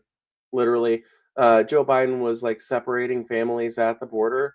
Joe Biden was keeping kids in cages just like Donald Trump did in his first fucking term. Like, this is nothing new under the sun. The only thing that's new about his recent, like, the only thing that's new is this tactic of mass deportations, super out in the open and concentrated on blue cities. Like the use of ICE as a personal Gestapo army and doing it under the barest pretext of immigration enforcement is really what's new. Before I got involved, but indeed they would do it all over again if they ever had the chance. If they ever got elected, they would open up those borders to some of the worst criminals anywhere in the world. The only thing standing between Americans and a wide open border right now is President Donald J. Trump and our great Republican. Open your damn eyes when you talk, motherfucker. It's one thing if I do it. I'm a stoner who makes content online. You're the president of the United States. Open your fucking eyes. Patriots in Congress. Thank you. Thank you.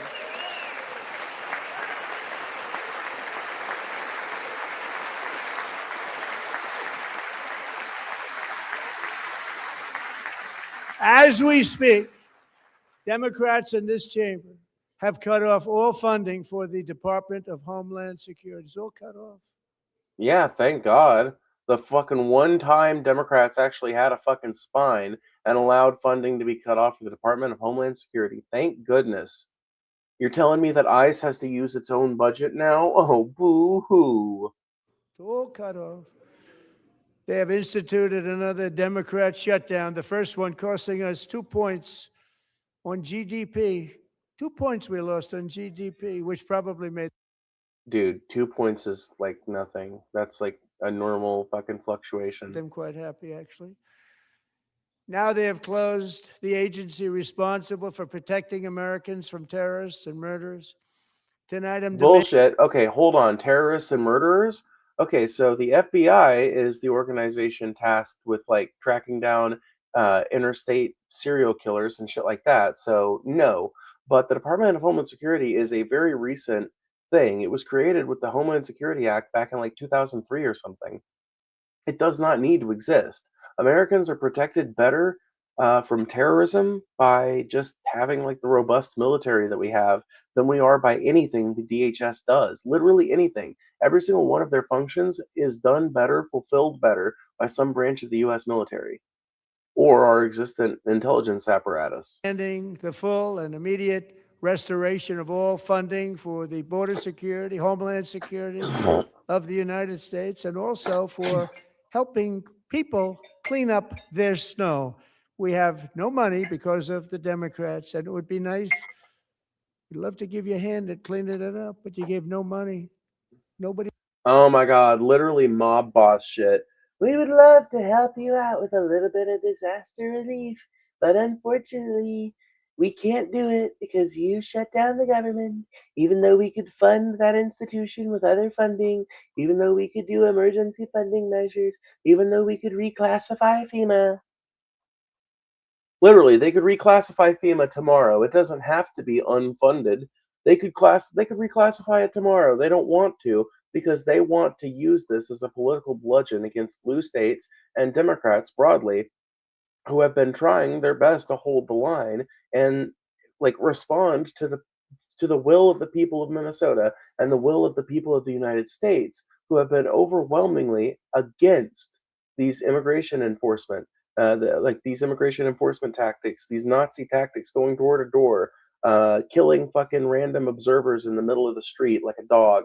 Like, there has been a widespread uproar against these sorts of tactics and this kind of ICE presence in our cities. People were rejecting that kind of thing. This is a direct response to that, and it's mob boss shit. It's literally mob boss type stuff. We would love to help you, but you didn't do what we want politically. You actually listened to the will of the plebs. He's getting paid. It's a shame. So you have to think about it. We have, in case you didn't know, a pretty large snowstorm out there.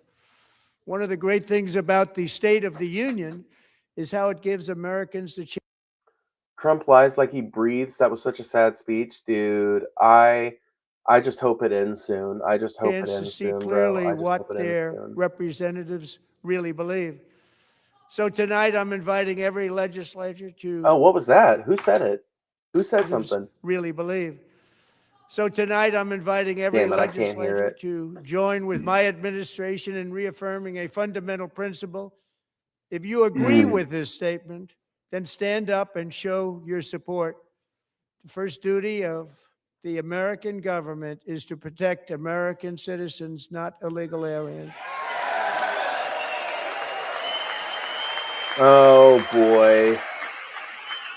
Oh my god. Oh my fucking god. Okay, well, maybe this is a good thing. You know what? Okay, we can look at this as a good thing. The Democrats who stood up when he said that are the moderate Dems who represent that wing of the party that cannot be brought over, that will get subsumed by the Republicans when the DNC either collapses or becomes progressive. Those people are going to leave the party one way or the other. It will either happen in the aftermath of a collapse or because the party becomes too progressive in response to their inability to win elections. There is no reason why you cannot protect the rights of all people within a country. The Constitution itself makes no distinction between citizen and alien.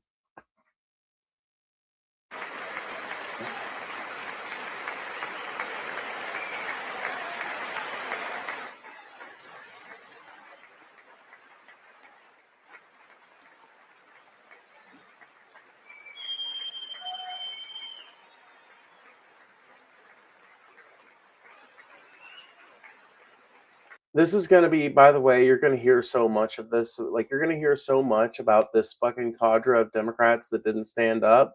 You're going to hear so fucking much about them from every Republican talking head and every Republican voice in the room for the next 3 months. Just be prepared. Remember when Bernie Sanders didn't stand up for my State of the Union address when I said, "You want illegal immigrants to have everything, right?"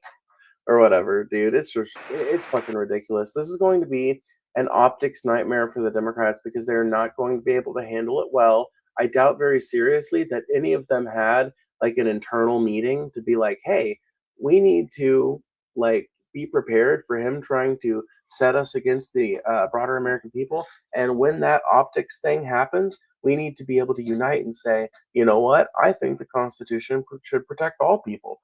I think that our laws are strong enough to protect us from like any interference, like doubt it. Doubt very much. Doubt they had any kind of internal meeting to determine their policy moving forward on any optical fallout that might come from this. Let me see here. The two lies I hope are true are getting rid of insurances and banning investment firms from buying homes, but that shit's not happening.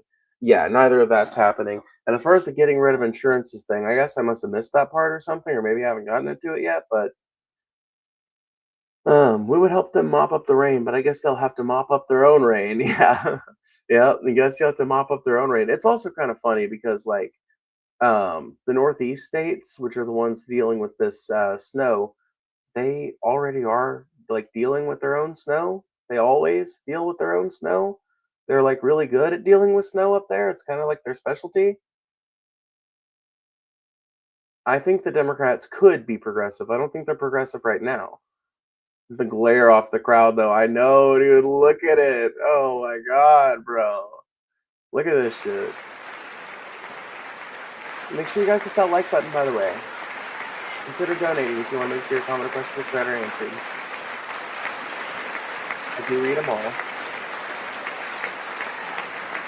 Man, they are just giving the fucking house up for this. Look at that one dude scowling at the fucking Dems. And these few Democrats.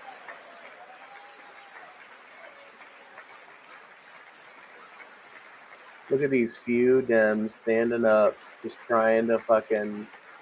Oh my god. Do you see these two dudes over here clapping? Like they got nothing. They like. What is the point of doing this? Literally, what is the point of doing this? Why? Why are you engaged in this behavior? You're just making yourself look like a moron. This is why the Democrats lose. Because they're not going to have a unified message after this shit. They don't even have a unified behavior pattern as it's going on.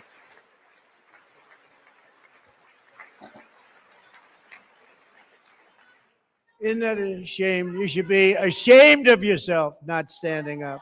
You should be ashamed of yourself. That is why I'm also asking you to end deadly sanctuary cities that protect the criminals and enact serious.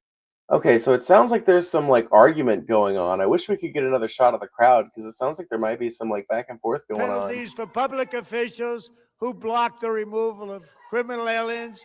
In many cases, drug lords, murderers all over our country, they're blocking.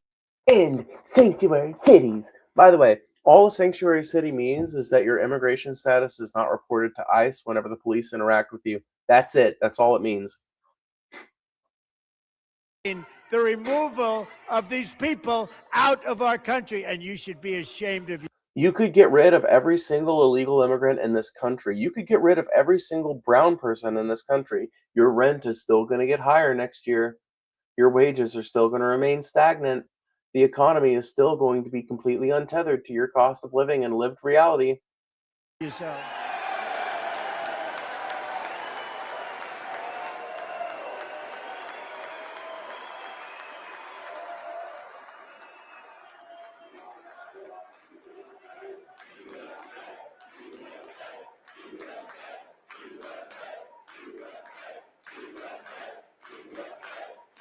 Once again, absolutely cult-like behavior.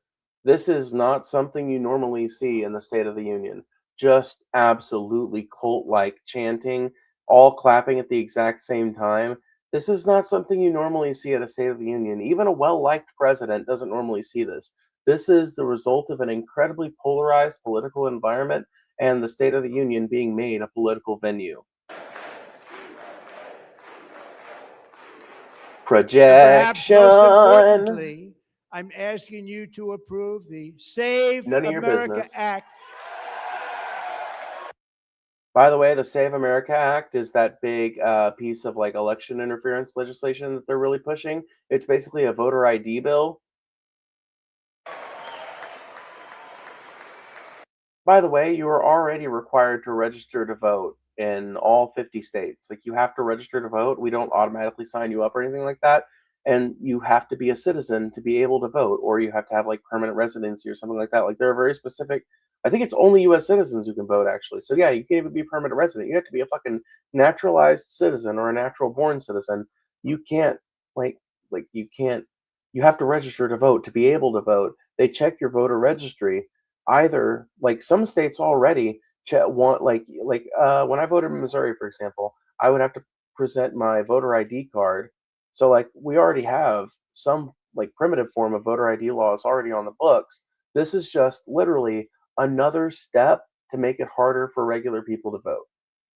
Another piece of identification that you have to make sure you fucking carry with you to the polling place. And if you don't have the right kind of verification, or if you don't have the right kind of ID, if it requires one of these more fancy, modern, newer IDs, well, you're going to have to go get that. And if you don't go get it before the election, well, you're screwed, even though you registered to vote and all that shit. Well, tough titty, said the kitty when the milk went dry. To stop illegal aliens and others who are unpermitted persons from voting in our sacred. Undocumented immigrants already can't vote. This is literally just Republican election manipulation, trying to convince people to act against their own interests and convince their senators and their House people and everything else to pass a law that would do nothing but make their voting process harder, and like for no reason, because like I said, undocumented immigrants already can't vote. American elections, that cheating is rampant in our elections. It's rampant. It's very simple. All voters must show voter ID.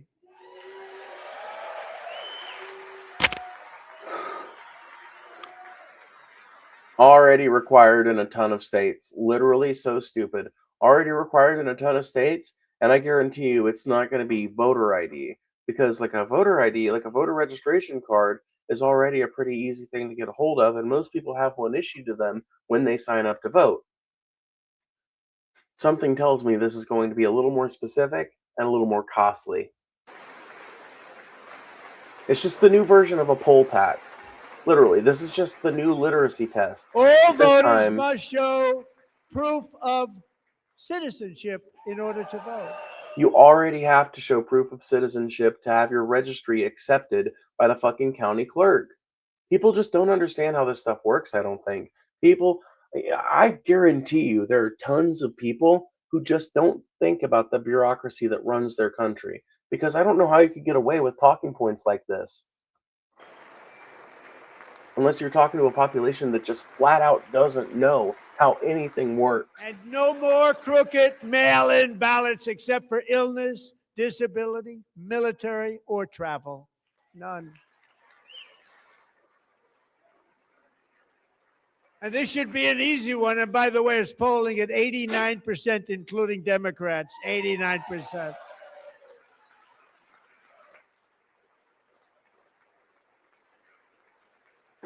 Let's see here. And even the new communist mayor of New York City, I think he's a nice guy, actually. Speak to him a lot.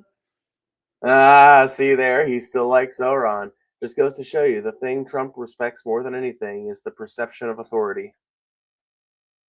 Bad policy, but nice guy. Just said they want people to shovel snow. They got hit hard. Wants them to shovel snow, but if you apply for that job, you need to show 2 original forms of ID and a Social Security card. Yet they don't want identification for the greatest privilege of them all, voting.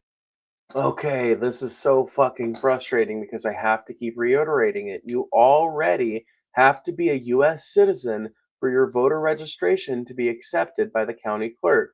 One of the fucking things that the state board of elections or the county clerk or whoever is tasked with it in your given region, one of the things they do whenever someone registers to vote is they compare the information that they were given in that application to current voter rolls and to United States Customs and Immigration Services, and they make sure, like, okay, is this like a U.S. citizen? Like, they can check with the IRS, they can check with the Social Security Administration, which is probably what they would check with first. But it'd be either the IRS or the Social Security Administration. Either of them know who is who in America. Either of them can be used to verify citizenship. And so this is just a complete and total fucking lie, a complete misrepresentation of the truth, a predictable misrepresentation of the truth from a dude who wants you to legitimately believe that the only reason why Democrats ever win is because nothing but illegal immigrant black and brown people vote for them. I'm a white girl in America, born here from a family that immigrated here 300 years ago, and I typically end up voting Democrat. So don't let him lie to you about the fucking actual reality of what voting is, because it's just a ploy to disenfranchise people. Thing in America, no, it's no good. No good. Both Republicans and Democrats overwhelmingly agree. I feel like once you become president, they don't try that hard. Well, there's no incentive once you're already the president to continue like trying hard unless you are ideologically driven to continue trying hard, right? You have to be like a real ideologue and get to that position with a real vision in your head as to what you want to achieve to be able to stay with it even after you've got the power and the prestige. On the policy that we just enunciated, and Congress should unite and enact this common sense, country-saving legislation right now, and it should be before anything else happens.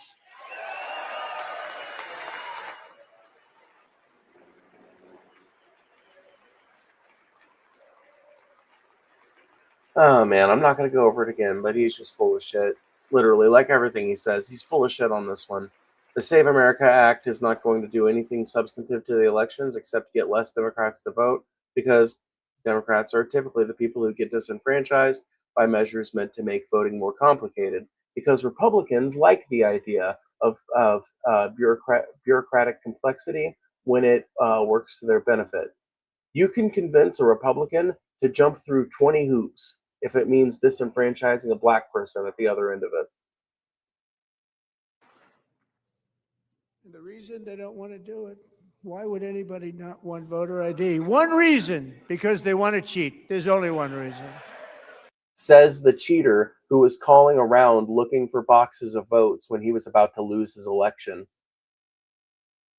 They make up all excuses. They say it's racist. They come up with things. You almost say, what imagination they have. They want to cheat. They have cheated. And their policy is so bad that the only way they can get elected is to cheat. And we're going to stop it. We have to stop it, John. The only way they can get elected is to fucking cheat is so fucking hilarious. Coming out of the Republicans who will literally lie, steal, and cheat to the point where Donald Trump himself was willing to lead an insurrectionist army against the Capitol of the United States on January 6, 2021. Never forget. This insurrectionist wants you to believe that the Democrats, his political opponents, are the ones who want to cheat, but he's the one that led a mob of angry supporters with a guillotine and a fucking gallows to the White House.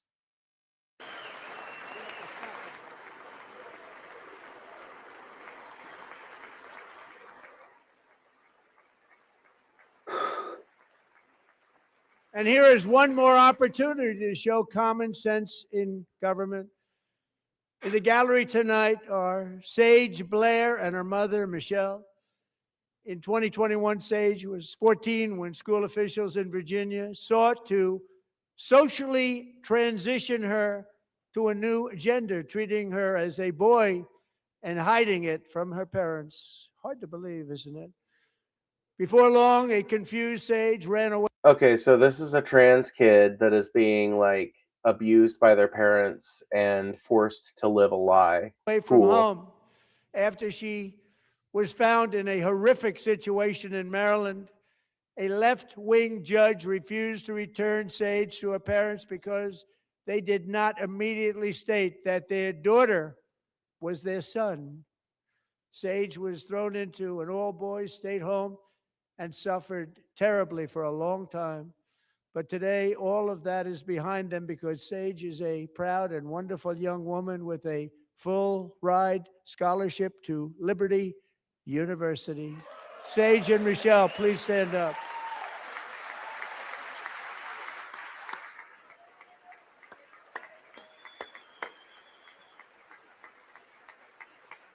You can tell that person does not want to be there. You can literally tell.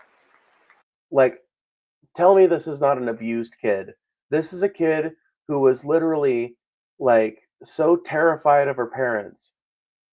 Their parents, because I frankly think this is probably a trans person. This is a person that was so terrified of their parents that they trusted a school counselor and a school counselor alone with the news of their transition, of their being trans. And they were allowed to access some kind of gender affirming care, whether that be just social affirmation or something at school. And the abuse they received at home and rejection of that being trans caused them to run away. Eventually, that led to consequences that running away typically leads to. They got placed in a boys' home and were probably convinced, worn down over years by their parents to finally come home, renounce all this trans stuff. We'll pay for whatever you need. We'll help you get into college. I bet you, if I fucking 100% guarantee you, if I looked into this person's fucking family, I would find some rich WASP family that absolutely refused to accept their trans son and basically said, you're not going to have a life when you get out of that boys' home unless you detransition and come back to live with us and do what we say and do what we want. I guarantee you this person will be out as trans again in a few years.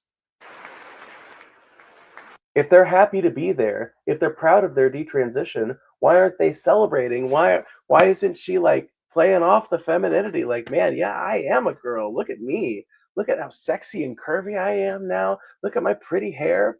You know, like, why isn't she doing any of the typical tells of femininity if she is so Like her mom looks prouder to be a woman than she is, and her mom looks like a fucking bridge troll. This is a trans person. This is a trans person that's been abused by their parents, that's had their entire life dangled in front of them and told, "Do you want to live on the street? If not, stop being trans."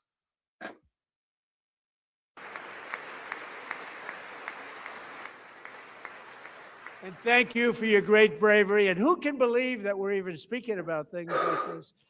15 years ago, if somebody was up here and said that, they'd say, what's wrong with him? But now we have to say it because it's going on all over numerous states without even telling the parents. But surely we can all agree no state can be allowed to rip children from their parents' arms and transition them to a new gender against the parents. Literally not happening. There are just some states that are willing to let kids have a little bit of bodily autonomy, and some states that view children as prisoners of their parents. Parents will. Who would believe that we're even talking about this? We must ban it, and we. What does that finger pinching mean? She's trying to do it's a poetry clap, or it's I forget what it's. Hold on, I'll look it up. What does rapid finger pinching mean?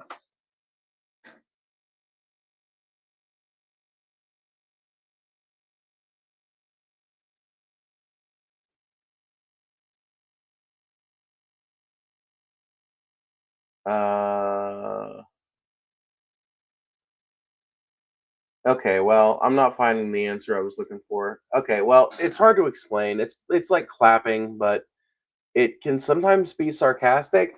Like there's two possibilities. Either she wanted to like clap because she knew it was like socially expected of her, but didn't want to clap because she felt it was awkward, or she didn't want to clap at all, period, but knew that she had to do something.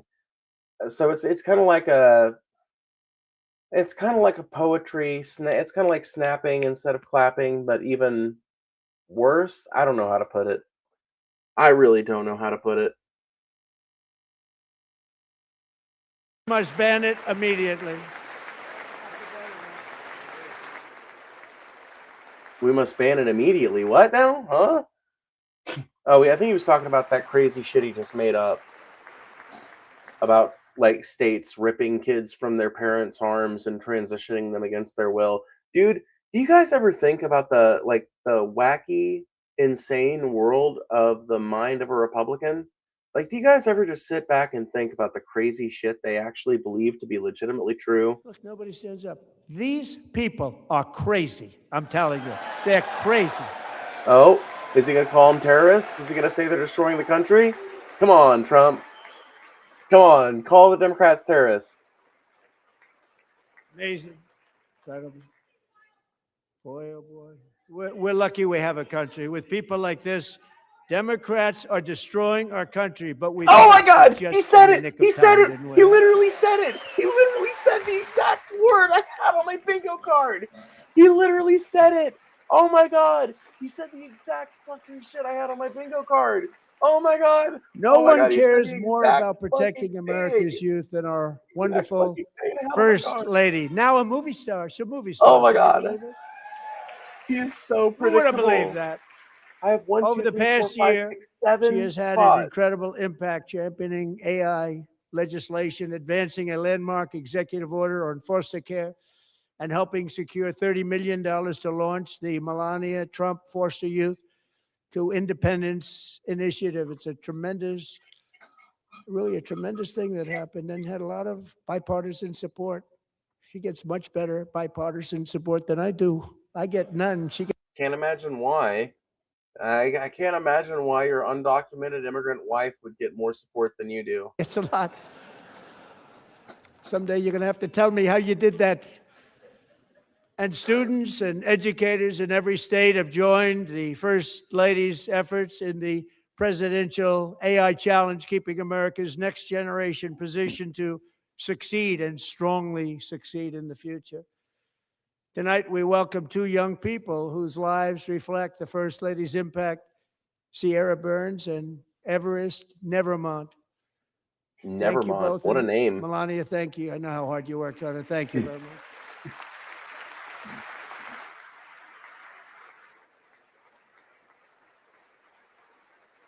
Yeah, dude, Trump's fucking wife didn't even want to get up. That's hilarious.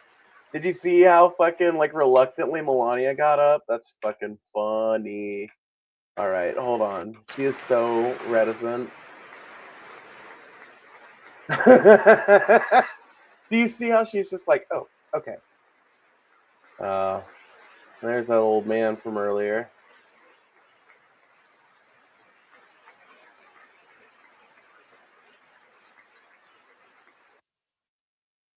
You're surprised I haven't kicked the bucket? Huh?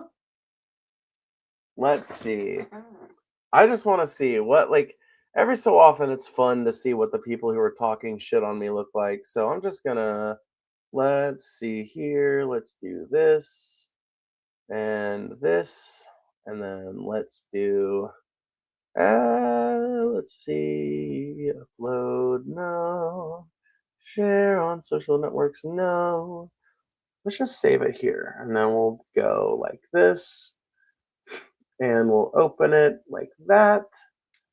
And let's see here. It'll open in just a second. I'm always just curious. Like, whenever somebody's talking shit on me, I'm just like, well, you know, like, let's see. Like, what's the competition looking like? Let's just see. Let's just see what they're looking like, because you never know. Never do you know. Maybe I've got some real competition here. Maybe I've got somebody I should be worried about. Maybe I've got somebody who will outlive me. I don't think so, but I'm curious to see. Let's just see. Let's just see. Let's just see. Let's just see. Let's just see. Let's just look and see. Oh my god, you fucking asshole. Why are you like that? Okay. Yeah. All right. All right, buddy. Hold on.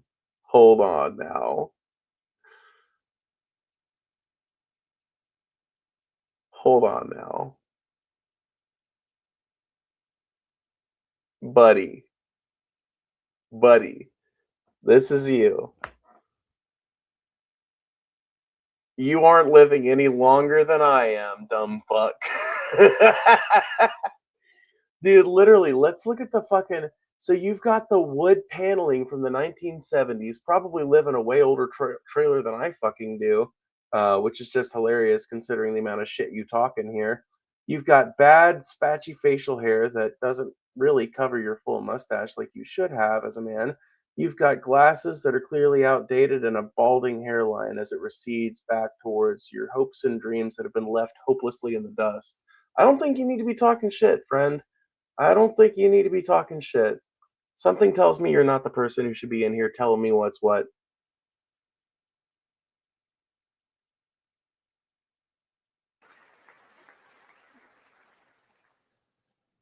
I'm very proud to say that during my time in office, both the first 4 years and in particular this last year, there has been a tremendous renewal in religion, faith, Christianity, and belief in God. Tremendous renewal.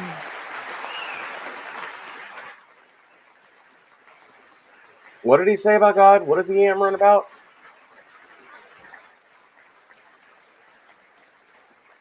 This is especially true among young people, and a big part of that had to do with my great friend, Charlie Kirk, a great guy, great man. Oh, dude, Charlie Kirk mentioned. Holy shit. Holy shit, another bingo. Or, well, it's not a bingo quite yet, but another fucking thing. Charlie Kirk mentioned. All right.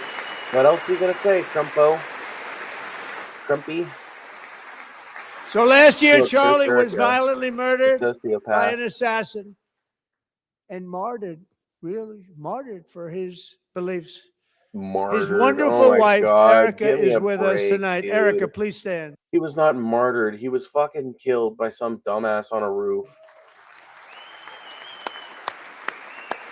Look at that fake bitch. You fucking fake blonde Mar-a-Lago bitch. Get the fuck out of here. Oh no, they're starting a Charlie chant. I'm gonna fucking die. I'm gonna throw up. Thank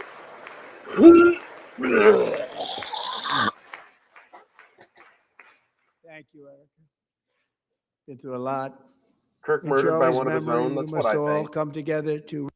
Yeah, I'm pretty sure Tyler Robinson was pretty sure he was like a right-wing chud that, I don't even think any of the texts that we have attributed to him are real. I don't think that the trans fucking girlfriend that he supposedly had is real. I think that it's a fucking entirely fabricated story that was created. I think Charlie Kirk really was killed, but I think he was killed by an assassin that was paid by Turning Point USA or by Trump or by somebody, because it just gives the Republicans such a perfect piece of ammunition in their fight against their political opponents. Reaffirm that America is one nation under God, and we must totally reject political violence of any kind.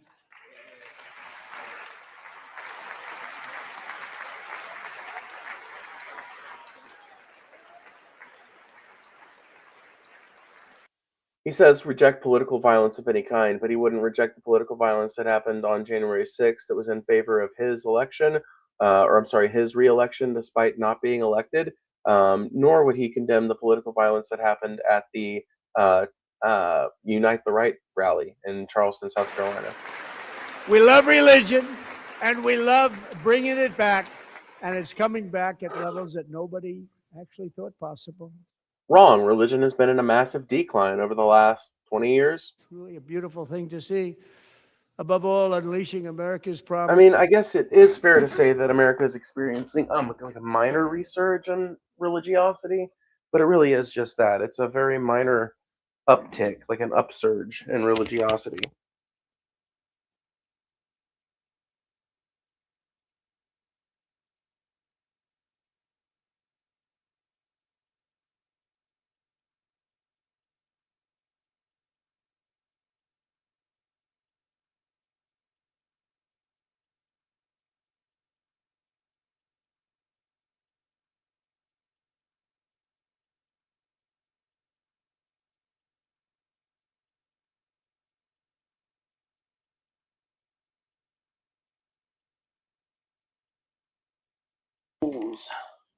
Alrighty, we're back. This requires keeping our community safe. We have made incredible strides, yet dangerous repeat offenders continue to be released by pro-crime Democrat politicians again and again. We are honored to be joined tonight by a woman who's been through hell, Anya Zuretska. Once again, I just want to fucking repeat for the umpteenth time, undocumented immigrants, like other immigrants, commit less crime on average than native-born citizens do. Yeah. In 2022, she and her beautiful daughter, so beautiful, what a beautiful young woman, Irina, fled war-torn Ukraine to live with relatives near. Is this the girl that got stabbed by that? Oh no. Charlotte, North Carolina. And by the way, what's going on with Charlotte? Last summer, 23-year-old Irina was riding home on the train when a deranged monster who had been arrested over a dozen times and was released through no cash bail stood up and viciously slashed a knife through her neck and body. No one will ever forget. Okay, so it's worth noting here that the person who killed her name is complicated, so you'll have to forgive me for not being able to pronounce it. But the person who killed her was a person with known mental health issues, who was unmedicated, and who probably should have been in a mental asylum. The reason why homes like that don't largely exist for people like that anymore is because of people like Ronald Reagan and people of this political party. So when he goes around telling you that the fucking solution to all of this is more law and order legislation, harder, what's the word I'm looking for? Harder punishments and shit like that. Like, tough on crime policies don't work. Tough on crime policies have, like, almost no effect on the overall crime rate. In fact, it's also worth noting that when there was this like police officer strike in New York City that happened a few years back, crime rates actually went down in the city during the police officer strike. The reasons for that, I guess we can discuss, but let's see here. There were people on that train. No one will ever forget the expression of Good terror God, I'm hungover as fuck. Irina's face as she looked up I can't blame you, Perseus. At her attacker in the last seconds of her life. She died instantly. She had escaped a brutal war only to be slain by a hardened criminal. I just want to clarify. Obviously, this was a horrible tragedy and should have never been allowed to happen. But the solution is not like more cops, more prisons. The solution is open mental asylums again. Make it so that there is a place for people who are deemed permanently unfit, but that ultimately don't need to be punished because, like, there does need to be some apparatus in society for segregating away people who just can't fit in with the greater whole without hurting other people or themselves. There needs to be some kind of apparatus for containing people like that and making sure that they can't hurt themselves and others. But the answer is not endless amounts of prisons, because prisons are based on the idea that you're rehabilitating someone or that you're punishing them. And either way, like, it's supposed to be like a limited time thing and you eventually get out, unless it's like one of these long term things, in which case, once again, like, why don't we just have a combined solution for people who need to stay in the mental health? Like, they're just too dangerous to themselves and others by no fault of their own. It's just a matter of how their brain works. And for people who are never going to be released back into society because their crimes are too horrible to allow them to reintegrate. Like, there needs to be some way to deal with people like that that is humanistic. And we currently don't really have any federal level infrastructure for that at all. Set free to kill in America came in through open borders. Mrs. Zaretsky, tonight I promise you we will ensure justice for your magnificent daughter, Irina.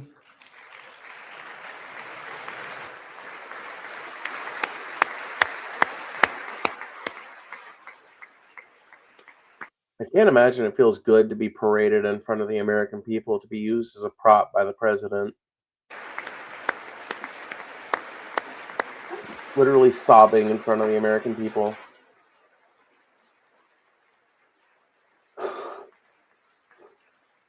And I can't blame her. I would be How do you too. not stand? How do you not stand?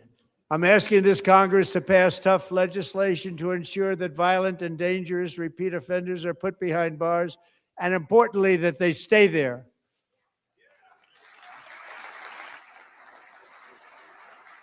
Once again, prison is not the answer. Prison is not a fucking healthy environment for someone with severe mental health issues to be in. It's not healthy to them. It's not healthy to others. And I'm not a believer in the death penalty, so I'm not going to agree with just killing them either. We need to find a humanistic solution to deal with people who can't be socialized with the greater whole of society.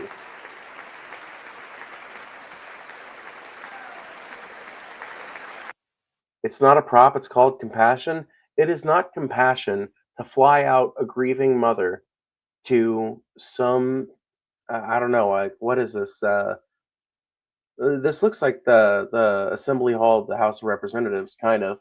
So, like, I don't know. Personally, I don't think that it's right to fly out a grieving mother across the country to have her sat in a specific position so you can gesture at her and have her stand up in front of God and everybody so she can sob openly on the camera. That's not compassion. If he wanted to be compassionate, there are a dozen things he could do. He could even mention her in this talk. He could even bring it up. But to go through this amount of effort for it shows that it is indeed cynical. He's using her as a prop.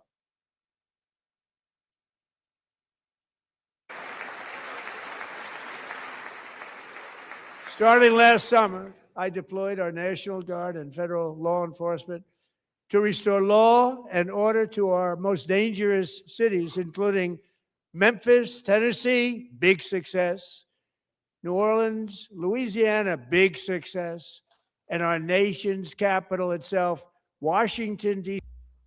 Oh, I sent these federal forces to these cities that already had pretty fucking stringent law enforcement attitudes already, and magically the problem was solved. No, the truth of it is, Louisiana and Tennessee are both heavily Republican places whose governments worked with Trump to increase ICE and Border Patrol and Customs and Border Protection presence in those cities. Their success, quote unquote, was mostly born out of people being too afraid to leave their houses and less out of any actual fucking success. D.C., where we have almost no crime anymore in Washington, D.C. How did that happen? Oh my God. What is wrong with giving a grieving mother recognition to all the crime Dems let happen and did nothing to stop criminals? Bitch, you're literally listening to a criminal right now on the fucking screen in the form of Donald Trump. Donald Trump is a felon. Donald Trump himself is like a 37 count felon. So don't talk to me about like how little Dems do to prosecute crime when they're the one who prosecuted a fucking president. And when your president has done nothing in that regard except increase immigration enforcement, which, by the way, is targeting a group of people who commit less crime than the native born population.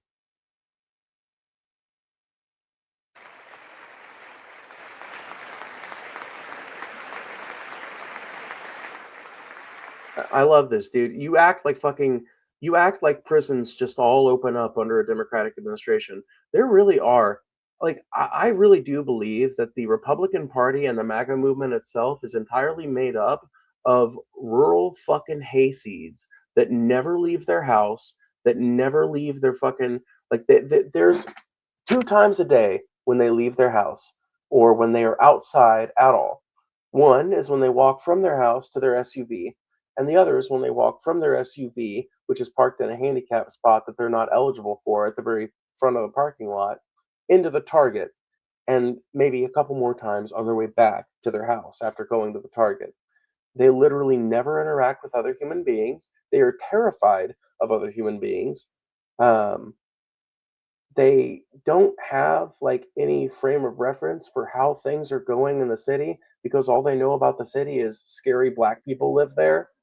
They've never actually set foot in a city for longer than it's taken them to go into a gas station for a second, and they don't know how to like go to a good part of town for the good gas station, so they just go into whatever fucking hood ass gas station they roll up on first, and they think, oh, the entire city must be like this because I'm a retard who goes to one neighborhood and assumes that it represents the entirety of the fucking place.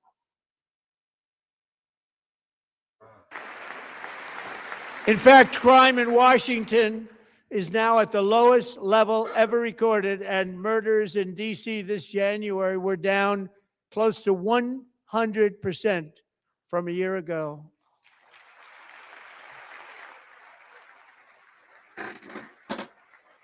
Who needs facts when you can just make shit up whole cloth? They don't like to hear that. You notice how there's no fucking one of the notice how there's brave no service members source who cited helped for any of achieve these this numbers? stunning turnaround was 20-year-old West Virginia Army National Guard Specialist Sarah Beckstrom. Bro, no. No, people never left their house afraid of getting robbed and killed when Dems defunded cops and Biden didn't give a shit. Went to the beach in his mini homes with security. Bro, the Dems never defunded the police. Police budgets rised. Police budgets rose over the Biden administration. Trump was incredibly hawkish against protesters that were protesting in favor of the Palestinian people. He was incredibly hawkish against all kinds of protests against his administration and tendencies within the Democratic and Republican parties. He was not a friend to the protester. He was not a friend of the working class. He was just as interested in the fucking police state as Trump is. He just wasn't as fucking vocal about it. That's it.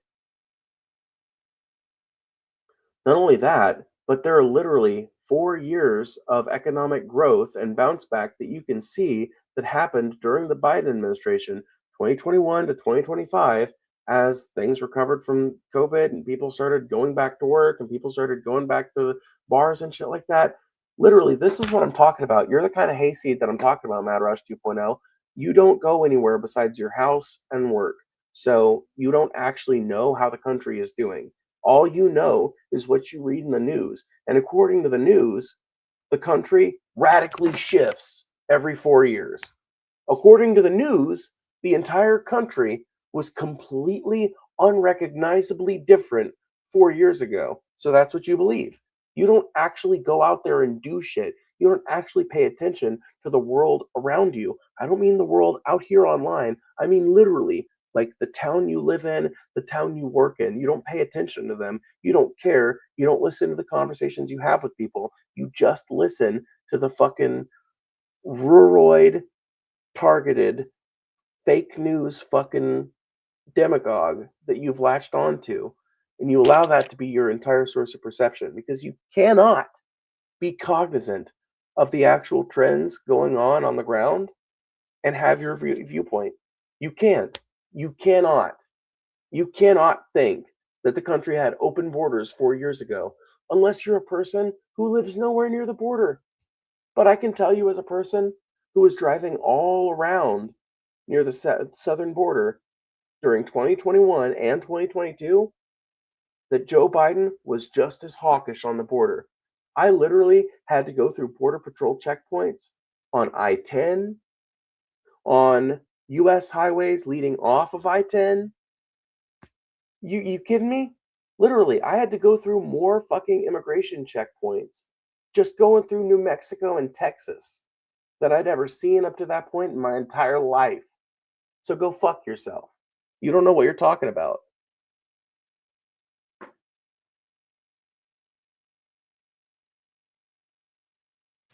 After a 4-month deployment, she voluntarily extended her service, and her rank was going to be lifted. She was doing so well. They were so proud of her. But the very next day, she was on patrol near the White. See what I mean? Literally just believes, like, this is why we can't get anything done in America. This is why you cannot make progress in this country, because there is an entire cadre of people making up about a third of our population who believe in a completely bogus bullshit version of reality that isn't reflected in the statistics or the fucking numbers or anything. This motherfucker is literally listening to me tell him that border controls were just as tight under Biden and is saying, nah, nah, nah. He's saying the media lied to me, but my example is not the media. My example is my own lived experience of traveling near the southern border during Biden's administration. I can also prove that with lots and lots of videos of kids in cages from Joe Biden's administration, lots and lots of videos of additional fence being erected during Biden's administration, lots of videos of people shooting immigrants. It doesn't matter, though. Nothing matters to you because you have decided to believe in a version of reality that is proffered to you by things like Fox News and Nick Fuentes. And like whatever doesn't fit in with that narrative is going to be rejected, not because of any doubt of the evidence and its veracity, but because it doesn't fit in line with what you've been told to believe. White House when she was ambushed and shot in the head by. Just because you said it doesn't make it true any more than what he's saying. Okay, all right, let's do it. I guess I'm just gonna have to fucking show you people. I guess I'm just gonna have to literally show you, like, unironically, just like have to do it. Okay, nope. Hold on. Stop sharing. Nope. Let's see here. Let's see here. Okay. Let me just. I'll show you the literal exact fucking immigration checkpoint that I had to go through, because it's still open, still down there. Let's see here. No. It's somewhere up here. Let's see here. I guess I can let you guys see this.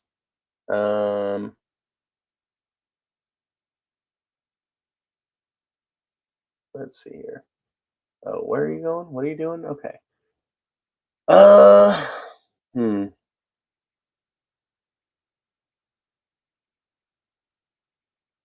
Sands National Park sign. No. No, it must be down here closer. Must be down here somewhere. Let's see here. It's somewhere after you get past all this residential shit. Pretty sure. Let's see here. But there is a CBP or ICE or INS. I forget what organization it's specifically with, but it's somewhere. And I want to find it. I don't think I'm going to find it, though. Something is telling me I'm not. Yep, there it is. U.S. Border Patrol checkpoint. There it is. Let's just see. Let's see. Let's just see. So, let's see how far back these reviews go. Let's see. Let's just see. Because, okay, Dump Bug, where are you? Mad Rush 2.0. Okay, yeah, so borders were open and illegals poured in. So if that's true, if borders were open and illegals poured in, then this U.S. Border Patrol checkpoint that I have pulled up on the screen shouldn't have any reviews from the Biden administration, right? Shouldn't have any, right? Okay, so let's see. So we passed through this checkpoint May 4th, 2023. I think that was during the Biden administration, wasn't it? The officer was rude and argumentative. He asked if we had ID. We said yes, a driver's license. He said, I didn't ask if you have permission to drive. He then said, can you prove you are a U.S. citizen? His demeanor and attitude was hostile, snarky, and the whole experience was upsetting. We are snowbirds heading north. Interesting. So during the Biden administration, there was a U.S. Border Patrol officer who was being rude to people and questioning them about their citizenship. Oh my God. It's almost like the border wasn't open during Biden's administration. Let's see here. Dear foreigners, you must have your passport with you to pass here. If you forgot it, you'll lose your time. Other people lose their time too. Also, agents have to solve this issue. They are protecting us, not annoying us. What's going on? Okay. So as we were passing through the Las Cruces to White Sands, it was a nice experience at the Border Patrol checkpoint. As long as you have the documents, passport, ID, you're free to pass. Yeah, literally have like all of your papers with you to be able to traverse New Mexico.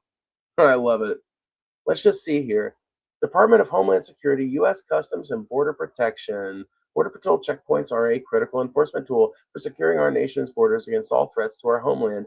The agents you see at this checkpoint embody U.S. Customs and Border Protection core values, vigilance, service to country, and integrity. Thank you for your consideration when traveling through the traffic checkpoint. So do you think that this just opened the day Trump took office? Or do you want to fucking shut the fuck up and admit that Biden was just as harsh on immigration as fucking Trump 1 was?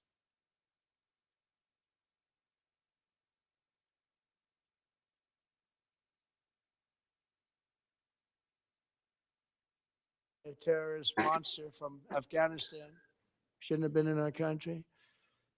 And all because she wore the uniform of our nation, she was shot.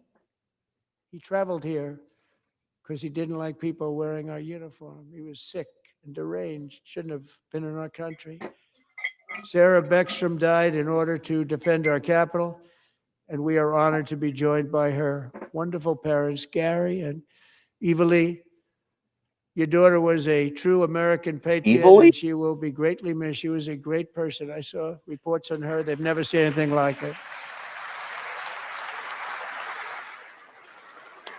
Did you just say one of their names was Evalie? They don't necessarily look super happy to be props either. God, man. Why do Trump supporters always look miserable?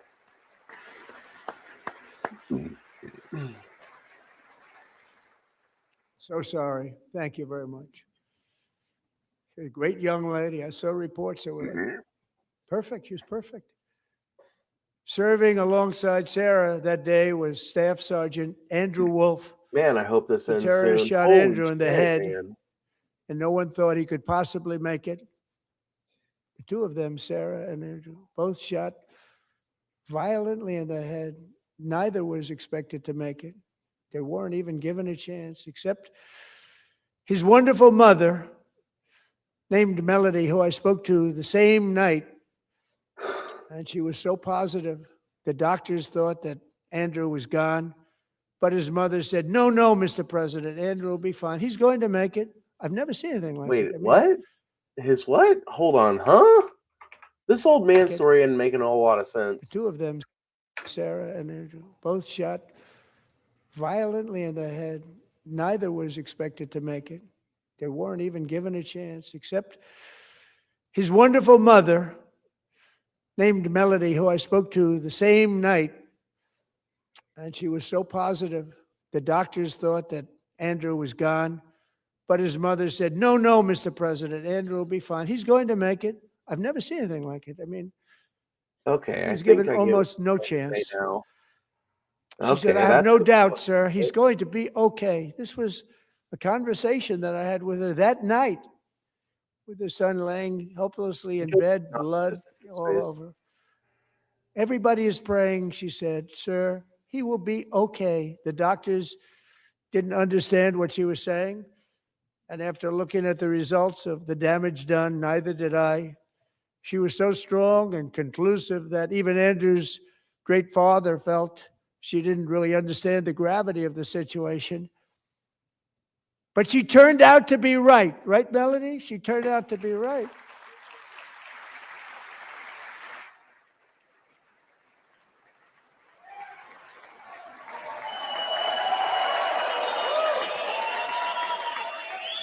It looks like he's still pretty damaged from it, though.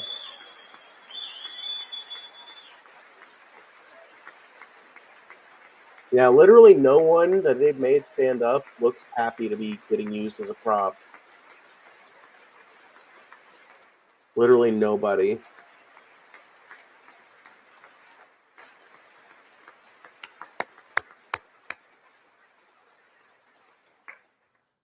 Amazing, actually. I said, where does this Let's woman check on the come from? bingo She's the card. most positive person I've ever met. With God's help, Andrew has battled back from the edge of death, and we're talking about the edge of death, on his way to a miraculous recovery. He's got a little work to do, but he's doing great. Nice to see you. He's a good-looking guy. Nice to see you. Thanks, Andrew. Thank you very much. Jesus Christ. Poor guy. Poor dude. He doesn't look entirely all that happy to be getting used as a prop.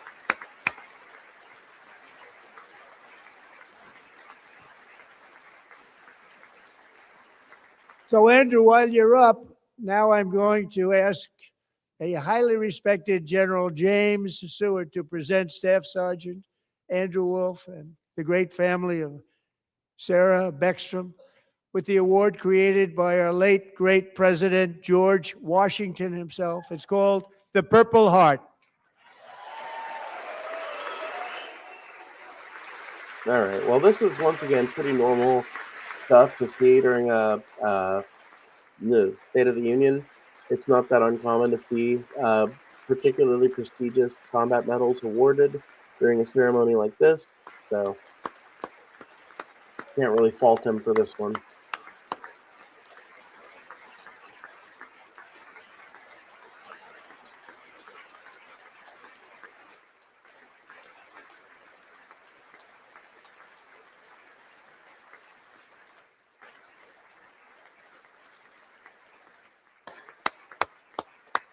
Yeah, so I guess they're getting presented a medal to their family.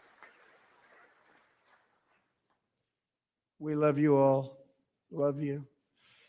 We're proudly restoring safety for Americans at home, and we are also restoring security for Americans abroad. Our country has never been strong. The last few people they've had stand up have either had their family member, friend die, whether they have you. I get that, but literally everybody that they've used as a prop has pretty much looked like that. So I don't know, man. Like, it's one thing to be grieving because something sad has happened to you, and it's another thing to like look like awkward like that.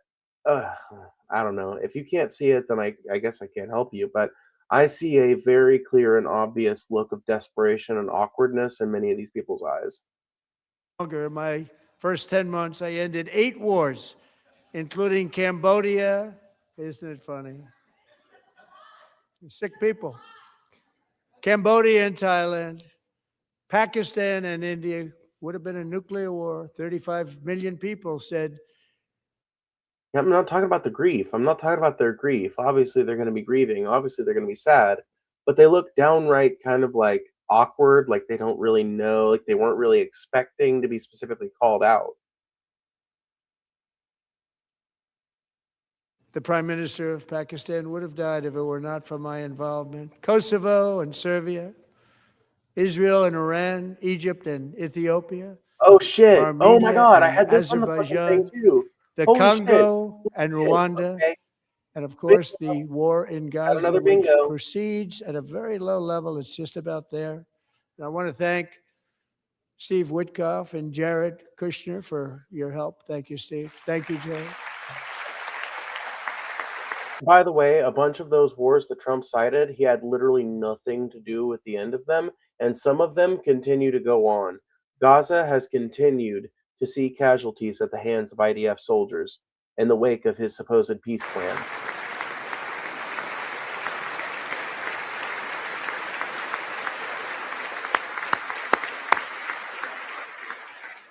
Let's see. We've also got claims he solved war in the Middle East as a bingo spot. And Let's I see if we also end up want to with it. thank the man they report to, Secretary of State Marco Rubio. Thank you, Marco.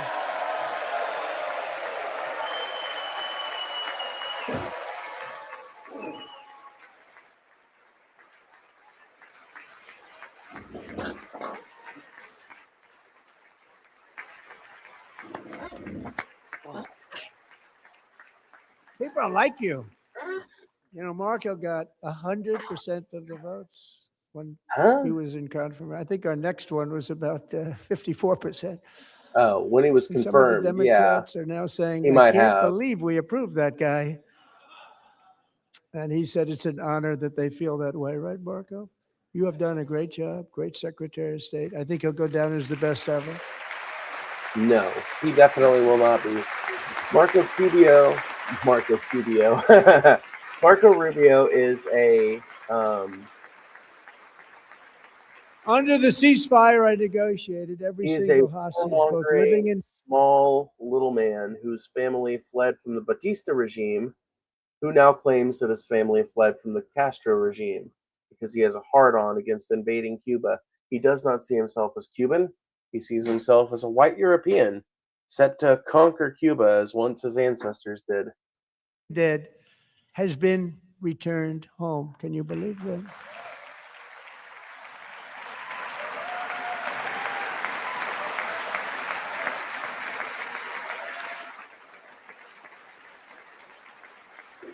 I think we're getting Nobody close to thought him, it was y'all. possible. Nobody thought that was possible. Both living and dead. And those parents who had a dead son, their boy, they'd always tell me their boy, they wanted him as much as though he were living. It was an amazing period of What? Those parents who had a dead son, their boy, they'd always tell me their boy, they wanted him as much as though he were living. It was an amazing period of time. They wanted him as much as though he we were got all living. of the living hostages back, and many, many before. That sentence Trump just quacked out was gibberish. I want you to structure that sentence and provide me that structure and tell me it makes any sense. For them, but I always said those last 20 are going to be very tough, but we got many, many more, hundreds. But I said those last 20 are going to be tough. We got them back, but we only got back 14 or 15 of the dead of the 28. And believe it or not, Hamas worked along with Israel, and they dug and they dug and they dug. It's a tough thing to do, going through bodies all over, passing up 100 bodies sometimes for each one that they found. Tough job. And they finally got it back to 27. And then Steve and Jared, they got it back to 28. They found all 28. Nobody thought that was possible, but we did it. And I remember the family of the 28th. They were so grieved, but they were so happy as it's possible to be. They had their boy back. The mother said, "Sir, we have our boy back." What a period of time that was, but we got them all back. So thank you both very much. Great job.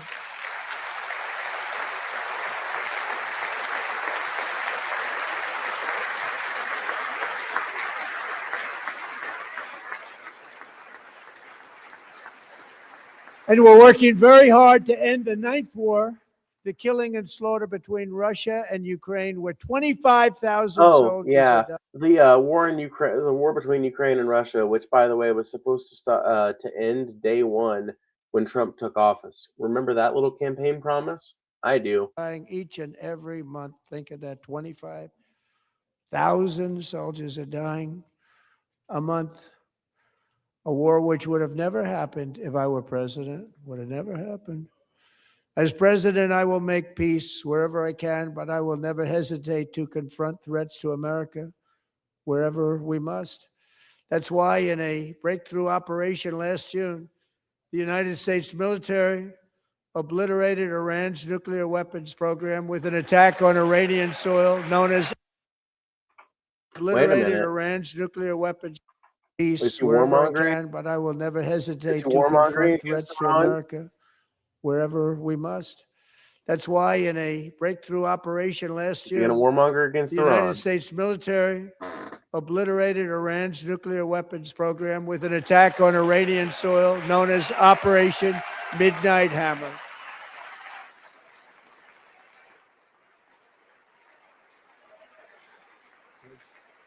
Good.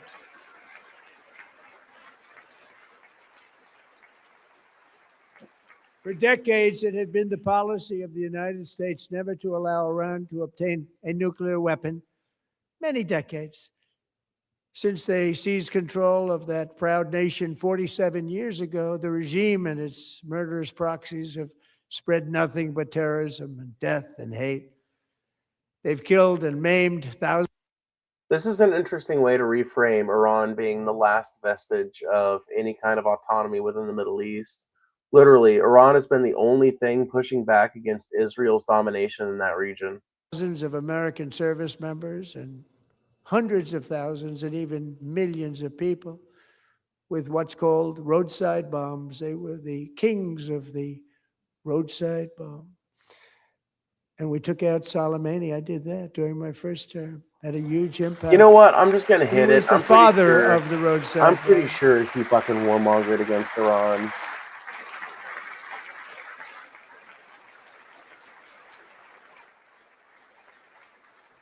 And just over the last couple of months with the protests, they've killed at least, it looks like 32,000 protests, 32,000 protesters in their own country.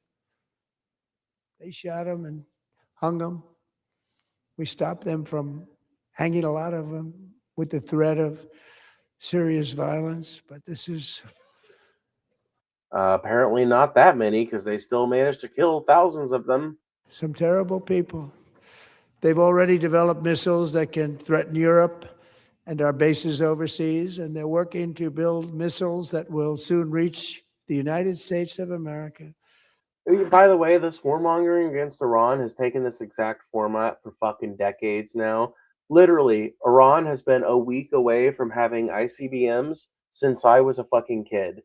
Iran, since before I was a kid, since the late 70s, basically, ever since we lost control of that region, we have been warmongering against them using this line that they are mere minutes, months, or weeks from having weapons that could attack America. After Midnight Hammer, they were warned to make no future attempts to rebuild their weapons program, and in particular, nuclear weapons. Yet they continue, starting it all over. We wiped it out, and they wanted a free and autonomous country, like invests into its own defense and offensive capabilities. News at 11. Start all over again, and are at this moment again pursuing their sinister ambitions. We are in the. By the way, during Operation Midnight Hammer or afterwards, we were all told that Iranian nuclear capability had been taken out for years, that no further strikes would be needed because we'd severely damaged their nuclear capacity, and possibly we've taken out their ability to produce weapons grade nuclear material, period. Maybe, like, they may not be able to rebuild it, but now, less than a year later, we're already having to hear about how they're mere weeks away from getting missiles that can reach the U.S. This is warmongering against Iran. With them. They want to make a deal, but we haven't heard those secret words. We will never have a nuclear weapon. My preference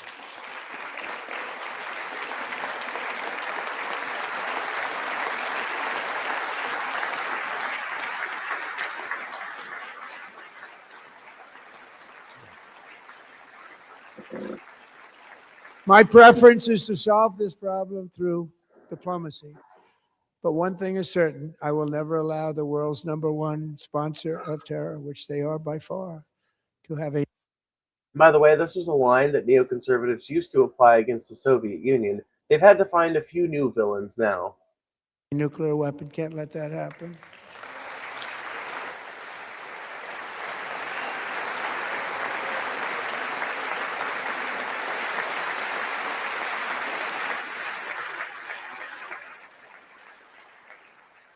And no nation should ever doubt America's resolve. We have the most powerful military on earth. I rebuilt the military in my first term. The military was perfectly fine when he came into office during his first term. I have no idea what he's talking about here, and neither does anyone else. We're going to continue to do so also, which is a $1 trillion budget. We have no choice. We have to be strong, because hopefully we will seldom have to use this great power that we built together. It's really called peace through strength, and it's been very, very effective.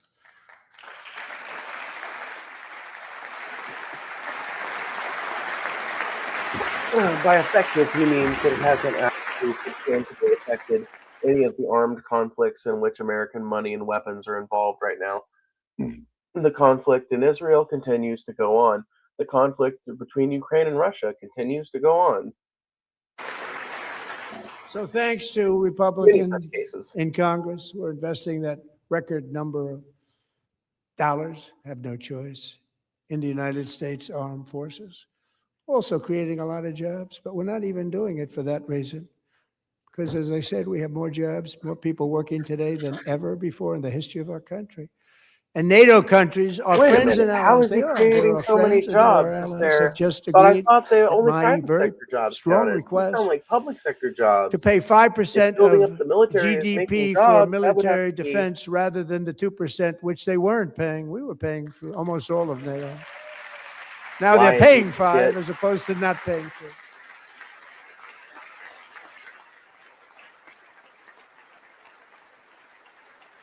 Your vape looks like a popsicle. And getting that 5% was something which everyone said would never be done, could not happen. We got it really easily with one meeting. And big difference between 2% that's not paid. We were paying the freight of many of them. Very few were paid up. Now 5%, then they're paid. And everything we send over to Ukraine is sent through NATO, and they pay us in full. They pay us totally in full. Every branch of our armed forces is setting records for recruitment. This is so exciting. And every service member recently.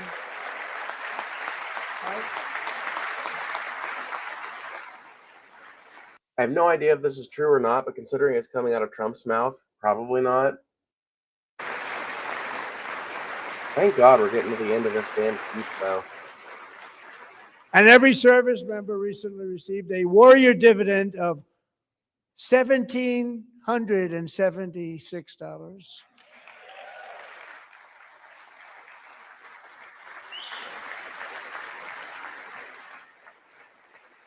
Dude, literally, just like, let's give money to the military, like, out of whole cloth to make them like us better, despite all of our, like, hardline shit that endangers them and makes them look bad in the eyes of the American public. You know, they put it on my desk. We got the money from tariffs and other things, a lot of money we have. We have much more money than people understand. Have to rebuild that program a little bit, but it won't take long. But we got... Bro, NATO, Mad Rush 2.0, you gotta get real with me for a minute. You gotta get real with me. The money, and it was $1,775. NATO. They wanted my approval. And I said, what's the number? $1,775. I said, wait a minute, for $1 more, we can have $1,776. It's going to... I said, we're going to figure that. I never asked anybody if we could afford it. $1 more, I said $1,776. And I said, that's good. And I'll tell you what, our military, that was 4 months ago, our military, I never see a person in the military that doesn't thank me for it. So we're honored to do it. They deserve it. And we call it $1,776. It was great. And This dude is so fucking crazy. I wonder genuinely what goes through his mind when he's lying like this. Like, does he know it? Does he understand? We love our military. We love our law enforcement. We love our firemen. You know, the firemen don't get mentioned enough. We love our firemen. We're also... Well, it's like Mad Rush 2.0. You're saying whatever, but dude, I was calling you like an uneducated hayseed that doesn't pay attention to anything earlier, and you're kind of proving it when you spell NATO as in like like NATO as in like tornado, you know? Like, come on now. You're just not making yourself look very good.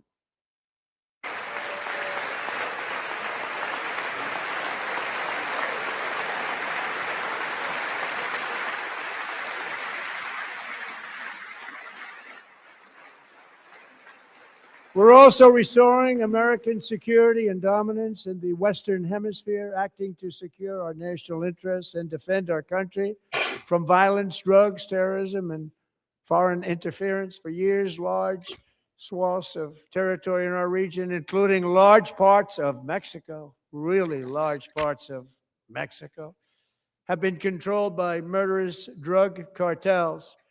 That's why I designated these cartels as foreign terrorist organizations, and I declared illicit fentanyl as a weapon of mass destruction.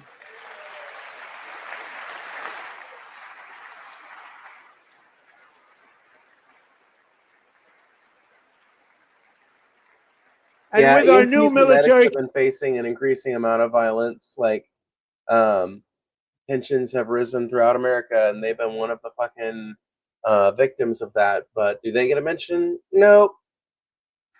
campaign, we have stopped record amounts of drugs coming into our country and virtually stopped it completely coming in by water or sea. You probably noticed that. My headphone is dying.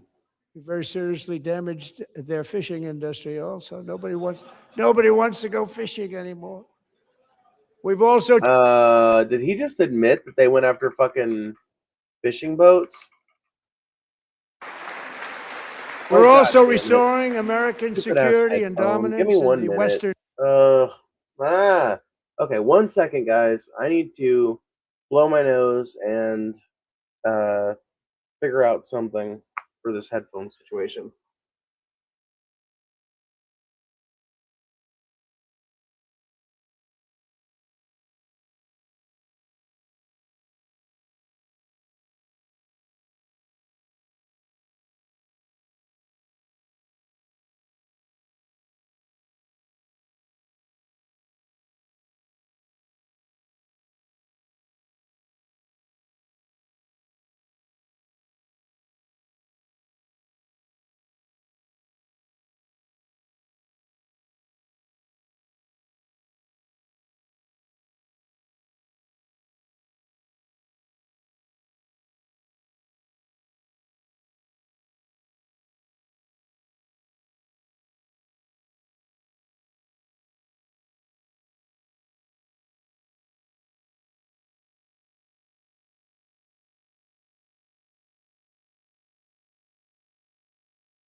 Give me 1 second, you guys. I'm gonna have to, I guess, for now, what?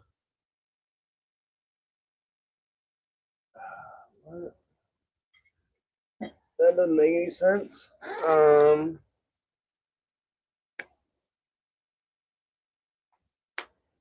Maybe is it working on this one? Let's see. hemisphere, acting to secure our national interests and defend our country from violence, drugs, terrorism, and foreign interference for years. Large swaths of Okay, hold on one territory in our second, guys. Oh shit! I gotta switch over my sound to, I guess, my speakers because my headphones died. So it is what it is.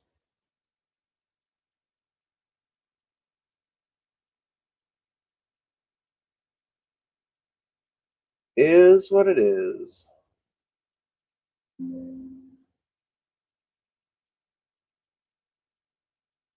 region, including large parts. Well, that's not going to work. I guess I'm just going to have to. I guess I'm just going to have to mute myself and unmute this shit. It's going to be a nightmare, but you're just going to have to deal with it. I don't know. There's no. It is what it is. Of Mexico, really large parts of Mexico, have been controlled by murderous drug cartels.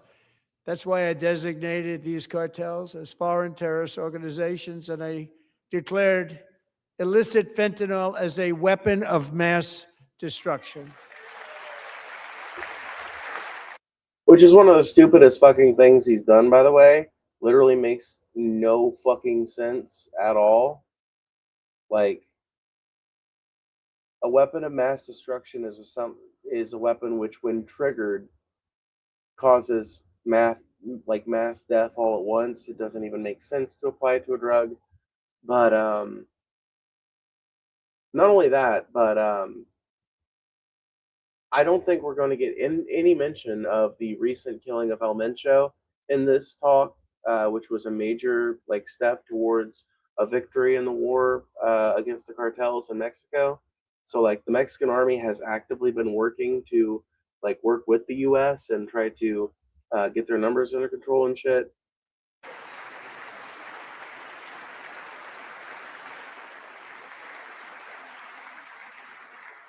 And with our new military campaign, we have stopped record amounts of drugs coming into our country and virtually stopped it completely coming in by water or sea. You probably noticed that.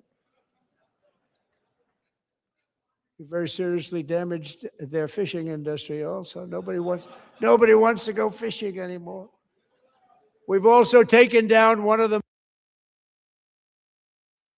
So yeah, Trump is basically just saying there that they were in fact targeting fishing boats and they knew about it and they don't care because they can get away with it because we're the Americans. Fuck you. Most sinister cartel kingpins of all. You saw that yesterday. Oh, never mind. He does talk about it. He does talk about El Mencho.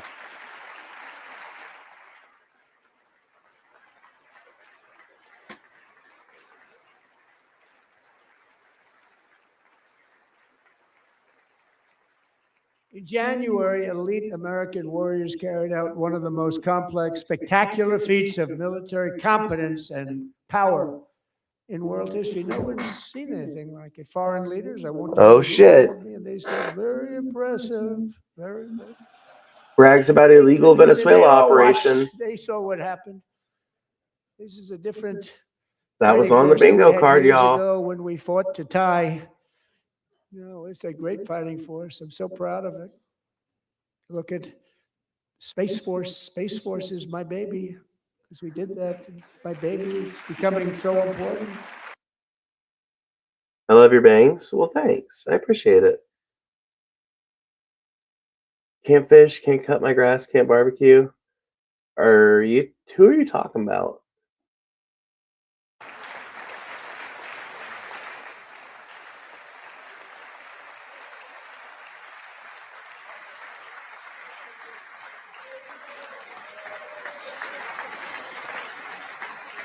I just want to kiss my bitch. America's armed forces overwhelmed all defenses and utterly defeated an enemy, good fighters, to end the reign of outlaw dictator Nicolas Maduro and bring him to face American justice. Now he just needs to vaguely gesture towards the conquest of Greenland, and we'll have it.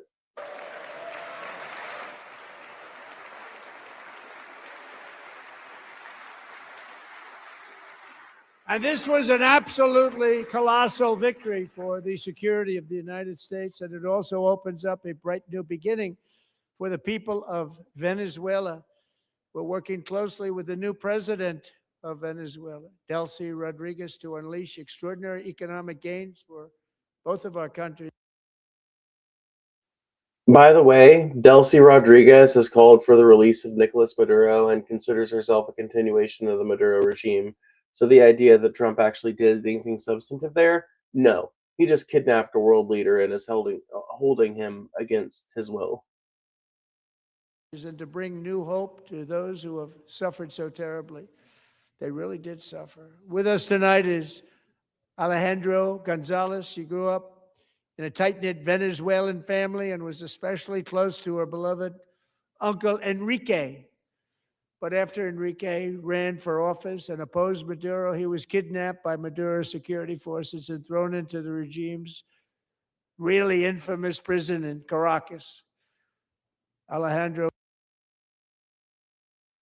Do they have an infamous prison in Caracas? This is the first time hearing about it. I know they have a really fucking. I know El Salvador has like a famous, like, horrible prison facility down there called CCOT, but. Feared she would never see her uncle again. She feared for her own life also. But since the raid, we have worked with the new leadership, and they have ordered the closure of that vile prison and released hundreds of political prisoners already. Unlike your administration, who would never dream of closing down Guantanamo Bay or any of the other CIA black sites we've got operating around the world. With more to come, Alejandro, I'm pleased to inform you that not only has your uncle been released, but he is here tonight. We brought him over to celebrate his freedom with you in person. Enrique, please come down.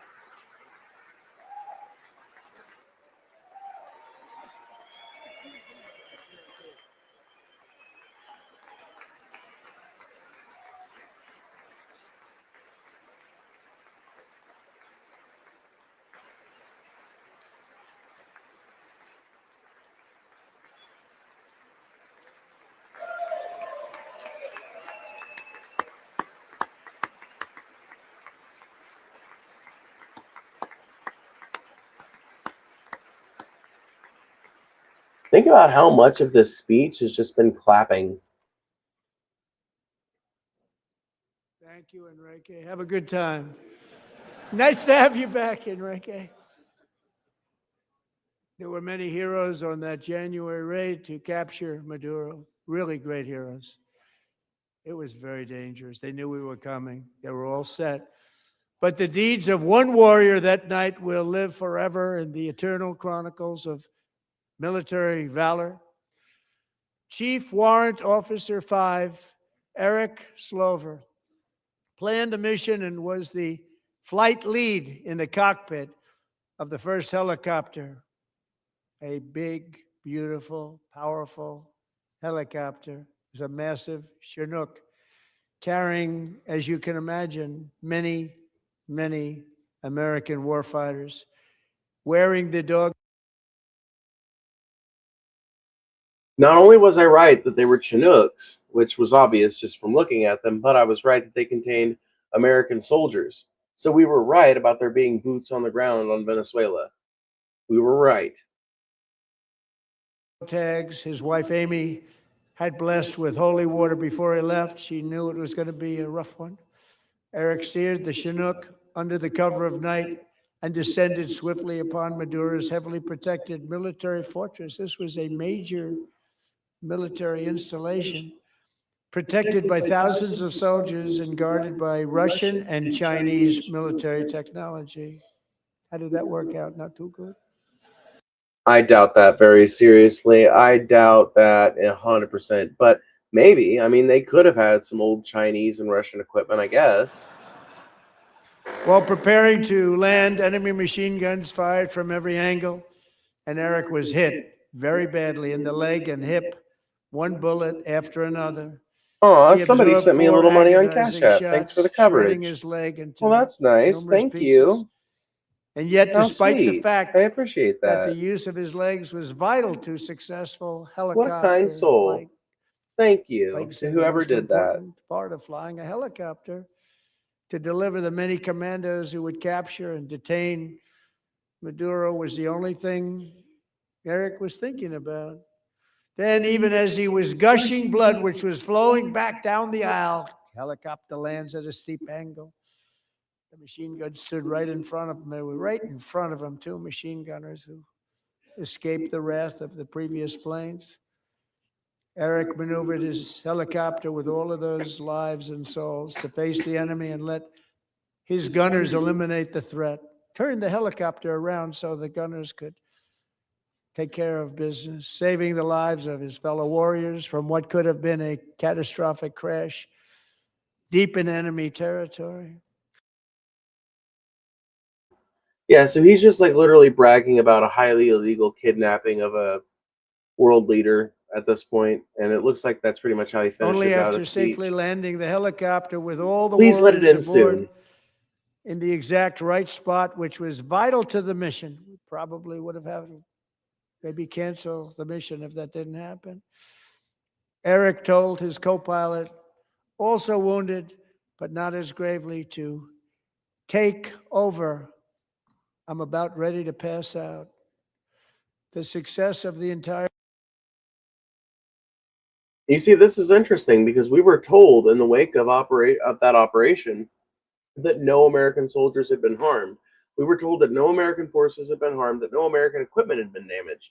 So what's the deal with that? Their mission and the lives of his fellow warriors hinge on Eric's ability to take the searing pain. It was unbelievable what's happened to his legs of the bullets and keep on flying and landing. And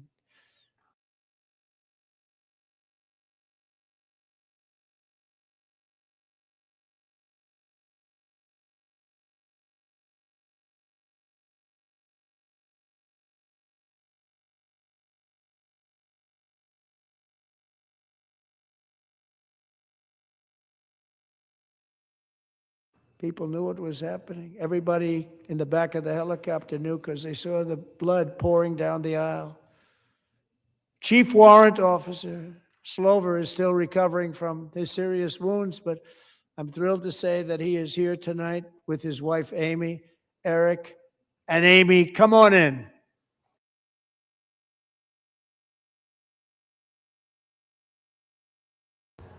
Oh boy. My that mic really sucks. So oh man. But yeah, my lapel mic died. That's the problem with these super fucking long streams. We've been going for 3.5 hours now. We still ain't done with this speech, and all of my equipment is dead.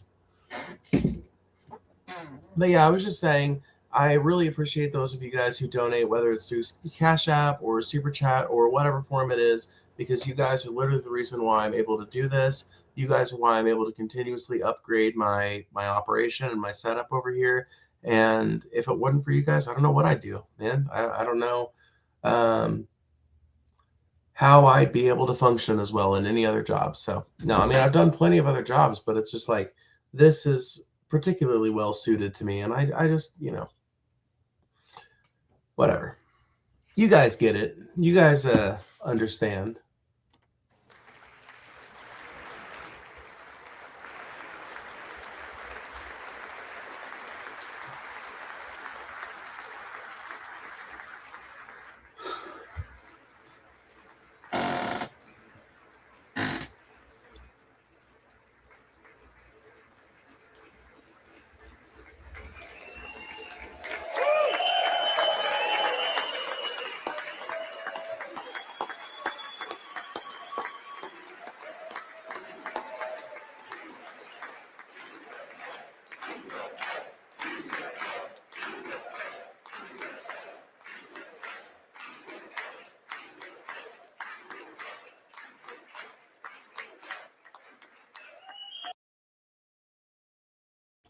Once again, we were told in the wake of the Venezuelan operation that nobody got hurt, that no equipment was damaged, no American equipment or anything like that. So this is a revelation.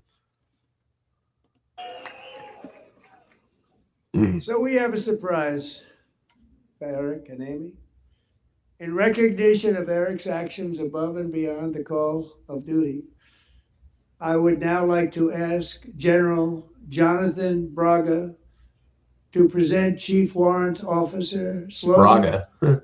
with our What a name. nation's highest military award, the Congressional Medal of Honor.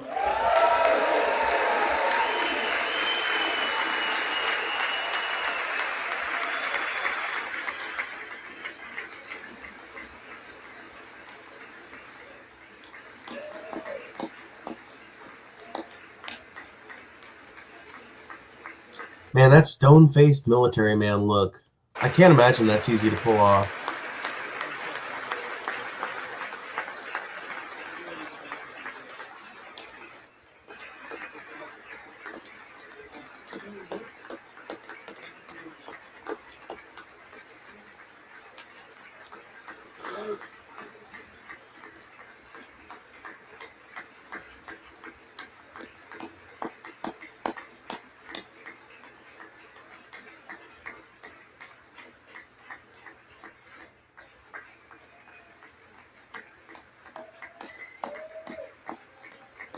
Man, this whole chamber of idiots just gonna sit here and clap like seals for 5 fucking minutes at this jingoistic bullshit.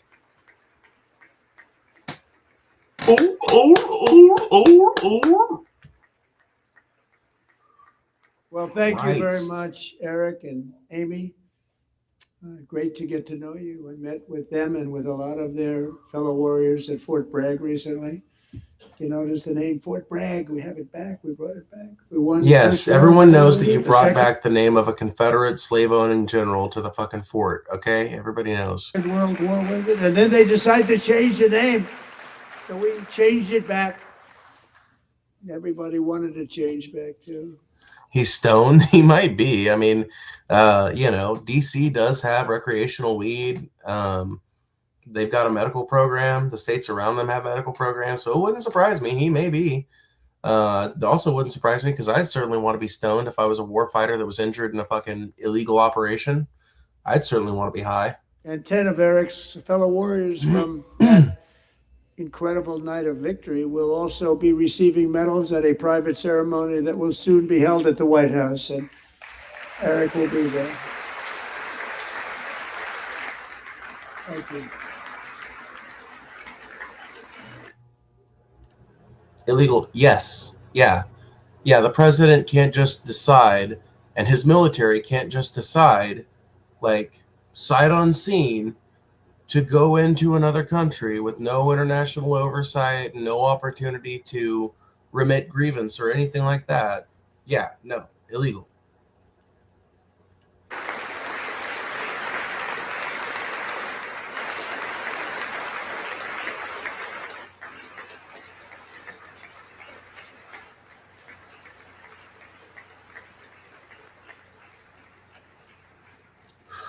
Thank you, Eric. That's a big one.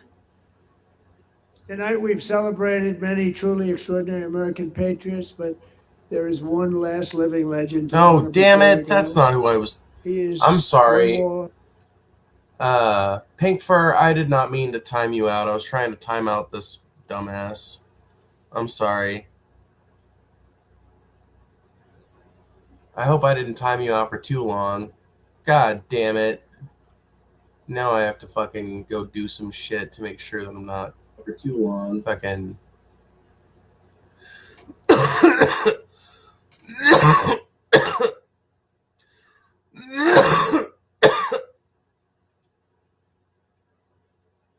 Okay.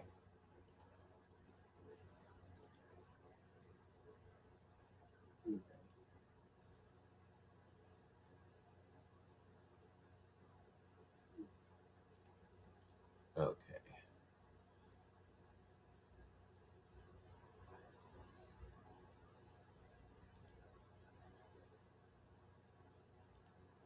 I didn't know you were. What are you even talking about, Cole? Ain't nobody getting on to you for supporting Trump around here. I was trying to time out the dork who was just typing shit in all caps. Heroic American aviator. That dude. Navy fighter pilot Royce Williams served in World War II, Korea, Vietnam, flying more than 220 missions. In disguise over Korea in 1952, Royce was in the dogfight of a lifetime, legendary dogfight. Flying through blizzard conditions, his squadron was ambushed by 7 Soviet fighter planes. It was his first aerial combat of the war, and despite being... I do hate this app sometimes.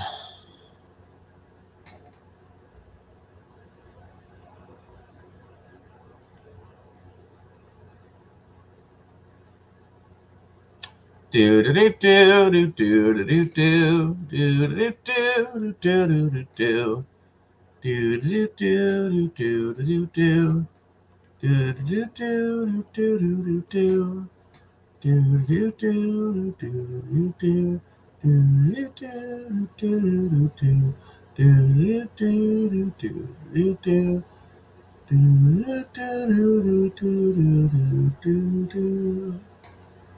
Do do do do do do do. We're gonna make sure that it is all what it's supposed to look like. Let's make sure of it. Okay, yeah. There we go. Massively outnumbered and outgunned, Royce led the takedown of 4 enemy jets and almost destroyed the others, vanquishing his adversaries while taking 263 bullets to his own plane and being seriously hurt. His story was secret for over 50 years. He didn't even want to tell his wife, but the legend grew and grew. But tonight, at 100 years old, this brave Navy... There we go. What is he talking about? How did the legend grow if the story was secret for 50 years? I don't know that I'm following Captain here. is finally getting the recognition he deserves. He was a legend long before this evening. Royce, please stand up, and I will ask the First Lady of the United States to present Captain Royce Williams with his Congressional Medal of Honor.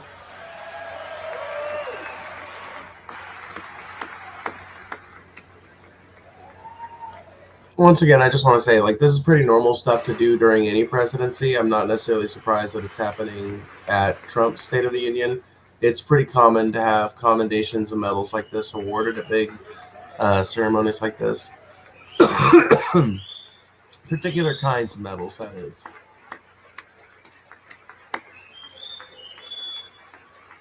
That was nice of Melania to correct it, you know.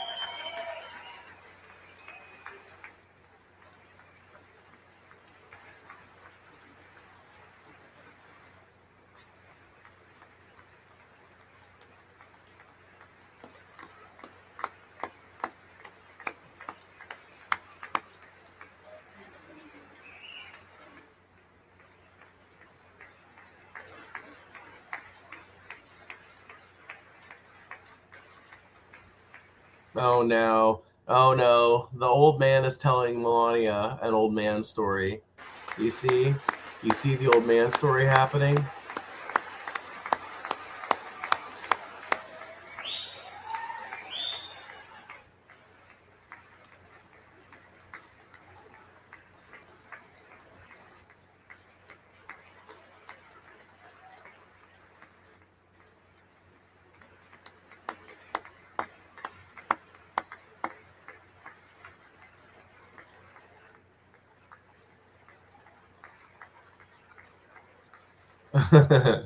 It's actually kind of cute watching Melania and this old man interact, because it's very clear to me that Melania is like this old man's touchstone in this whole thing.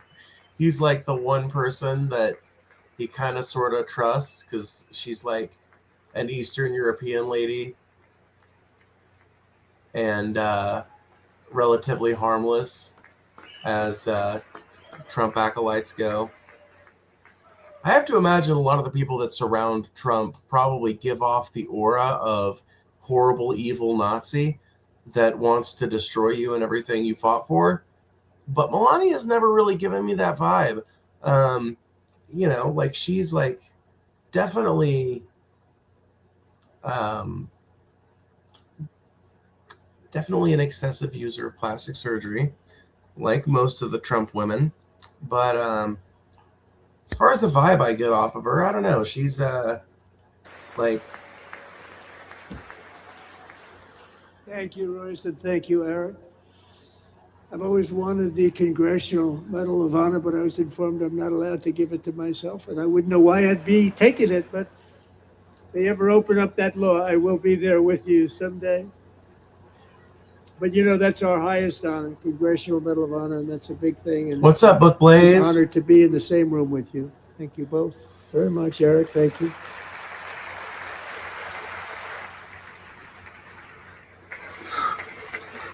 Yeah, literally thousands of awards, just fucking giving out awards and veteran pandering and all kinds of shit. It's a very jingoistic and partisan State of the Union, but that's pretty much to be expected.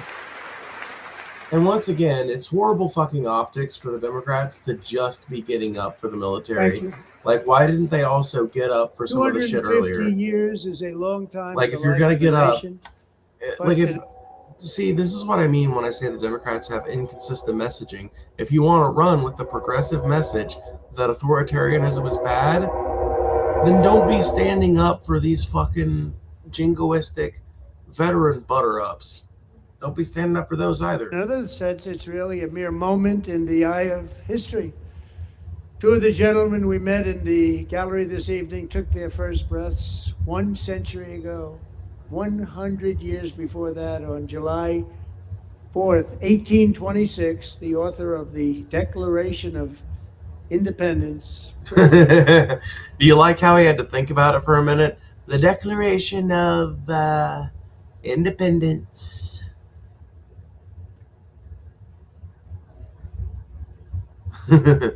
Yeah, literally watched most of this. The theme is literally all that is righteous and glorious has its roots in Trump. That's pretty much been the vibe I've been getting off of it as well. Thomas Jefferson drew his last breath. Just a single long human lifespan separates the giants who declared and won our independence from the heroes who stand among us tonight.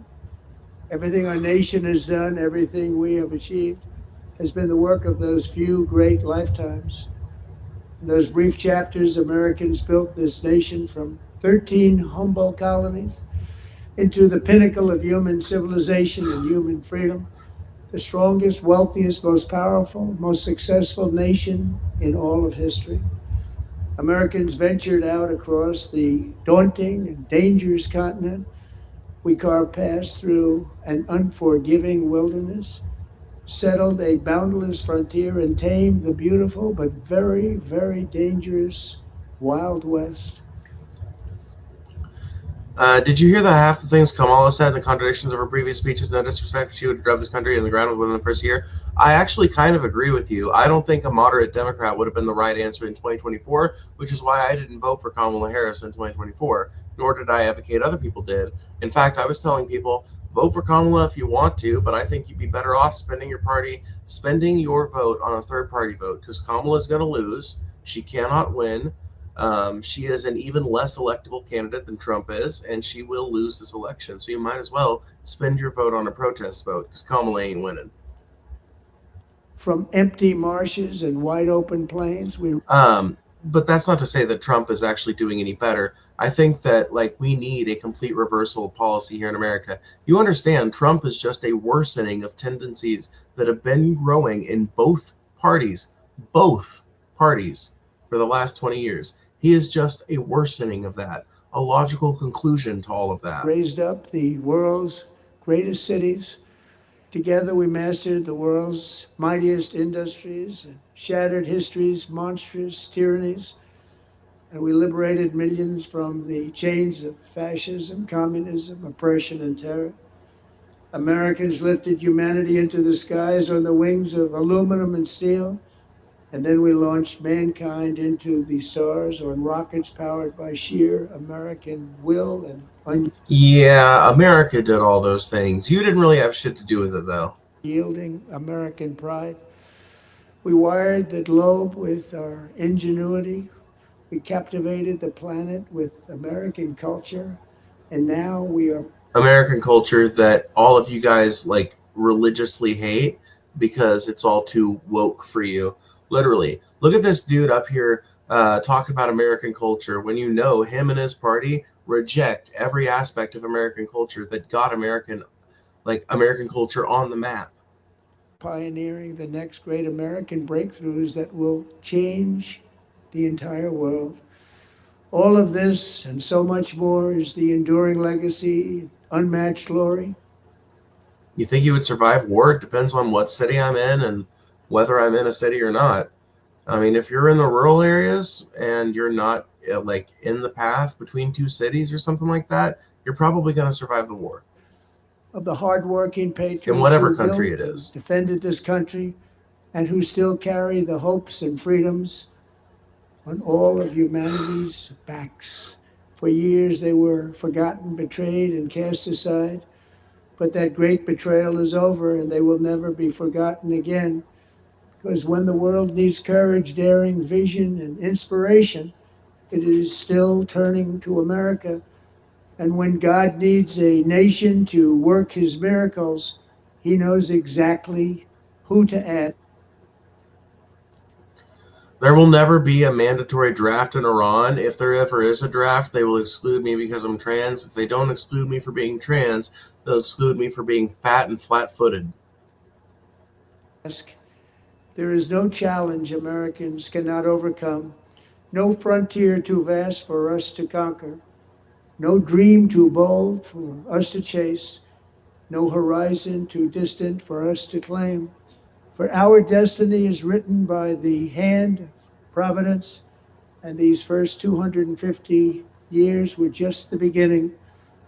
From the rugged border towns of Texas to the heartland villages of Michigan, from the sun-kissed shores of Florida to the endless fields of the Dakotas, and from the historic streets of Philadelphia to right here in our nation's capital, Washington, D.C., the golden age of America is upon us.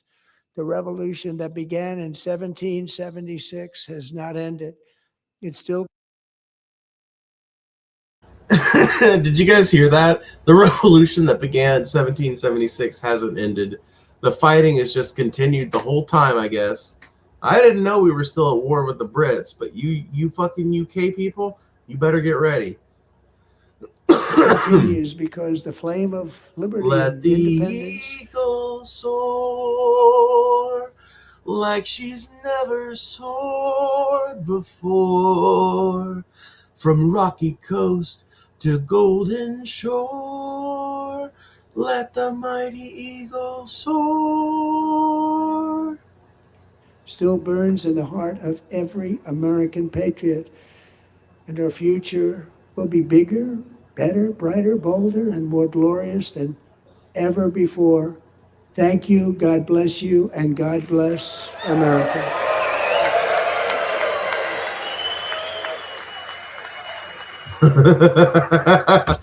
Dude, that is the wackiest, wildest fucking shit I have ever listened to on this stream. He basically just said that his presidency has ushered in a new golden age of America because why?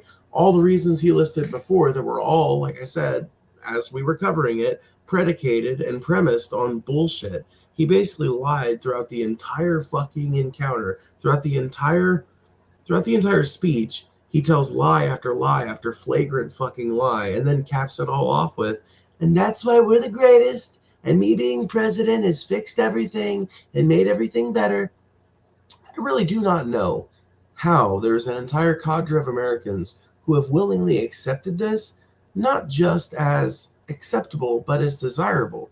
I cannot understand how there's a cadre of Americans who looks at this shit and they're like, yeah, like they like, whatever. It's one thing to be caught up in the fantastical visions of a far-right Nazi world that this party wants to build. It's another thing to believe them when they just patently lie to you like that. When they just tell you bullshit like eggs are going down in price. When they just tell you bullshit like groceries are going down in price.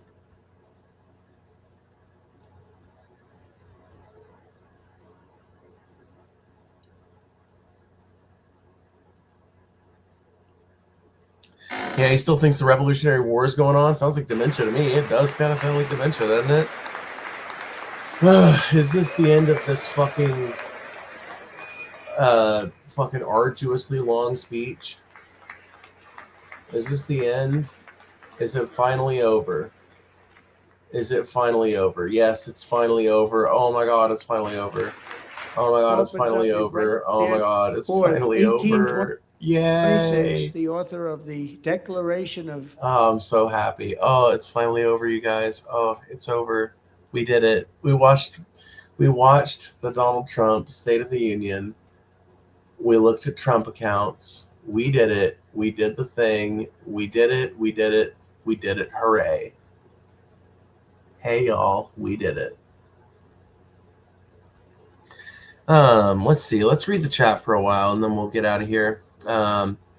Any last super chats or donations you guys want to send in, go ahead and send them in. I might go do another like aftermath stream here in a minute. I might like step outside and smoke a little bit with you guys if you guys want that, if that sounds interesting. But yeah, it's the same reason why such a cynical, non-spiritual person as Trump can appeal to a religious basis. He can convince people that his lies and confidence are more powerful than their lying eyes. Yeah, I mean, it's like the ability to tell a bold-faced lie and the willingness to tell a bold-faced lie can take you surprisingly far in life. Like just being willing to say some total, complete bullshit that is not backed up by any reality, and being willing to, like, say it loudly and proudly and be unconcerned with the, like, lack of factual basis for it. That is like part and parcel of convincing the populace that you're right about this, that, or the other thing as a strongman. It's the same thing the cult leaders do in religions to get people to disregard the evidence of their own eyes. I will speak confidently. I'll speak as if I know. I'll look you in the eyes and I'll say shit that's just blatantly bullshit. But I'll say it so confidently that you almost feel like the moron if you call it out. I don't have anything to smoke. You got to give me an e-hit. I've been there before. I'll give you an e-hit. Does that sound good? Does that sound fun? Do you guys want to step outside and have a smoke? I'll end this stream and we'll start a new stream. It'll be vertical only though, so you'll have to watch it in narrow mode if you're on your desktop. Not what do you fear is true, but what do you want to believe is true? Yeah, 100%. Yep. Narrative is the operating principle behind modern political machination. Modern political strategy is predicated on narrative. It's one of the reasons why the Democrats lost in 2024. It's one of the reasons why the Dems lost in 2024. It's one of the reasons why they're having a lot of problems electorally to this day. Is because the Democrats really cannot embrace a narrative that is completely counter to the Republicans, because part of the Republicans' narrative is being pro-business. So to have an effective counter narrative to the Republicans, if you can't get everybody focused on social issues, you have to go for an economic message. But the one time in recent years that the party allowed that to happen, when they allowed Barack Obama to get up there, it ended up resulting in a massive leftward push. 8 years of Obama made people feel very comfortable with supporting a candidate like Bernie Sanders, who wanted to do many of the same type of things, but an even more leftist and progressive version of it.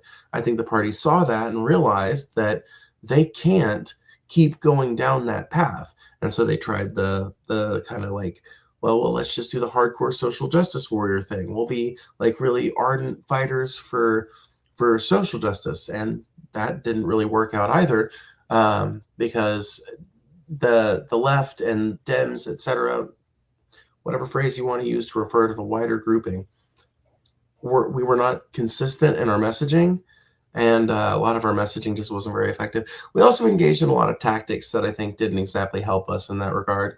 Let me think here. What are some other things I can call us out for?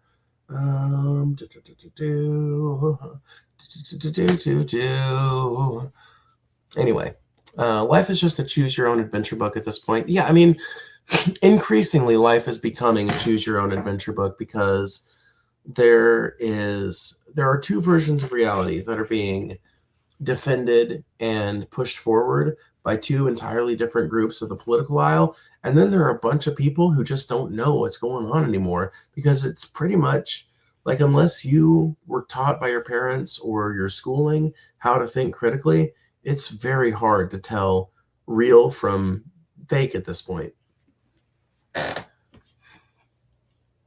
But yeah, if you guys feel like going outside, if you guys feel like doing this, a little smoke stream aftermath, let's talk about the shit. Oh, we can do that. Oh, we can do that. We can do that.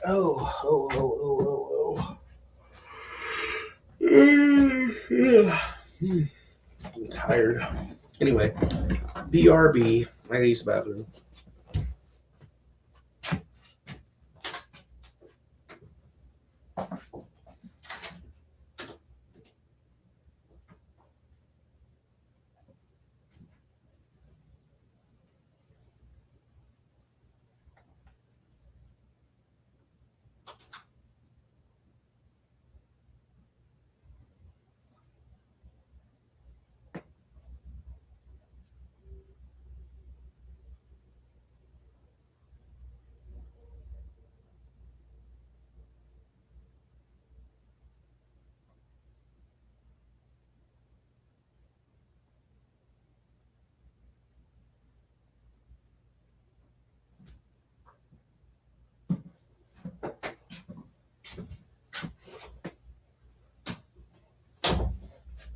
All right. Okay.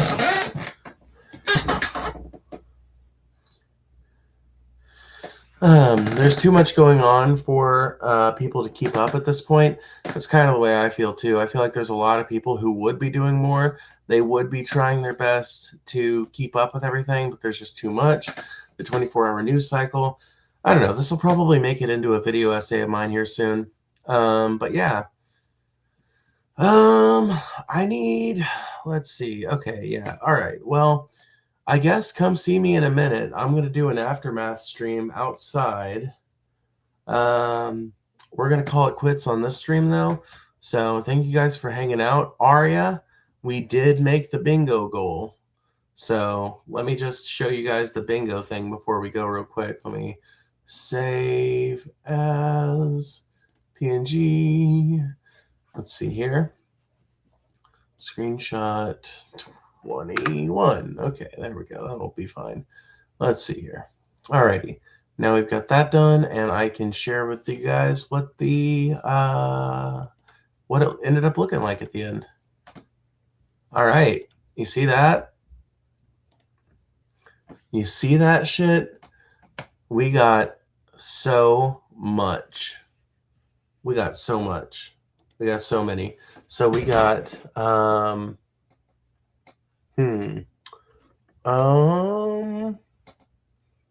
you know what I didn't think about?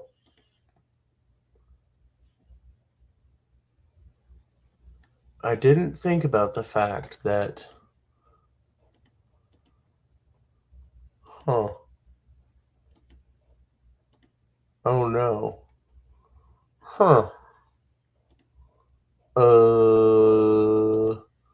Shit.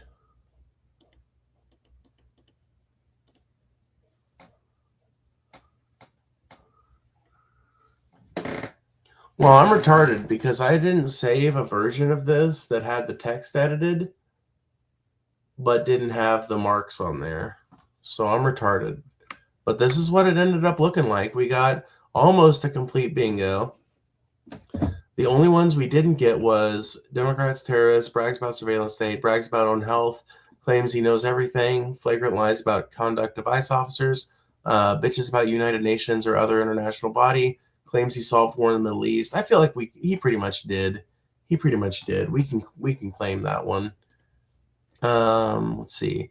Says nobody talks about affiliate. He almost said that one, but not quite. Complaints about rule-based international order. Yeah, he did actually do that. I just forgot to fucking to do it. Let's see here. Trump warmongers against Cuba. I don't think we got that one. Mentions Epstein, calls it a hoax. We didn't get that one either. And gestures vaguely towards conquest of Greenland. We never got. But we did get 1, 2, 3, 4, 5, 6, 7, 8, 9, 10, 11, 12, 13 spaces filled. So that is the predictive power of Pheebz. Let's see here. I just start closing windows and shit. I guess this is the only window I have left open besides this settings window, which just needs to be exited out. So now it's just us.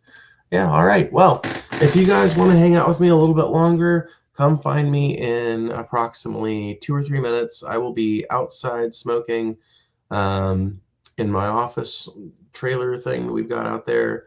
A little, like my secondary set, my outdoor set, if you would.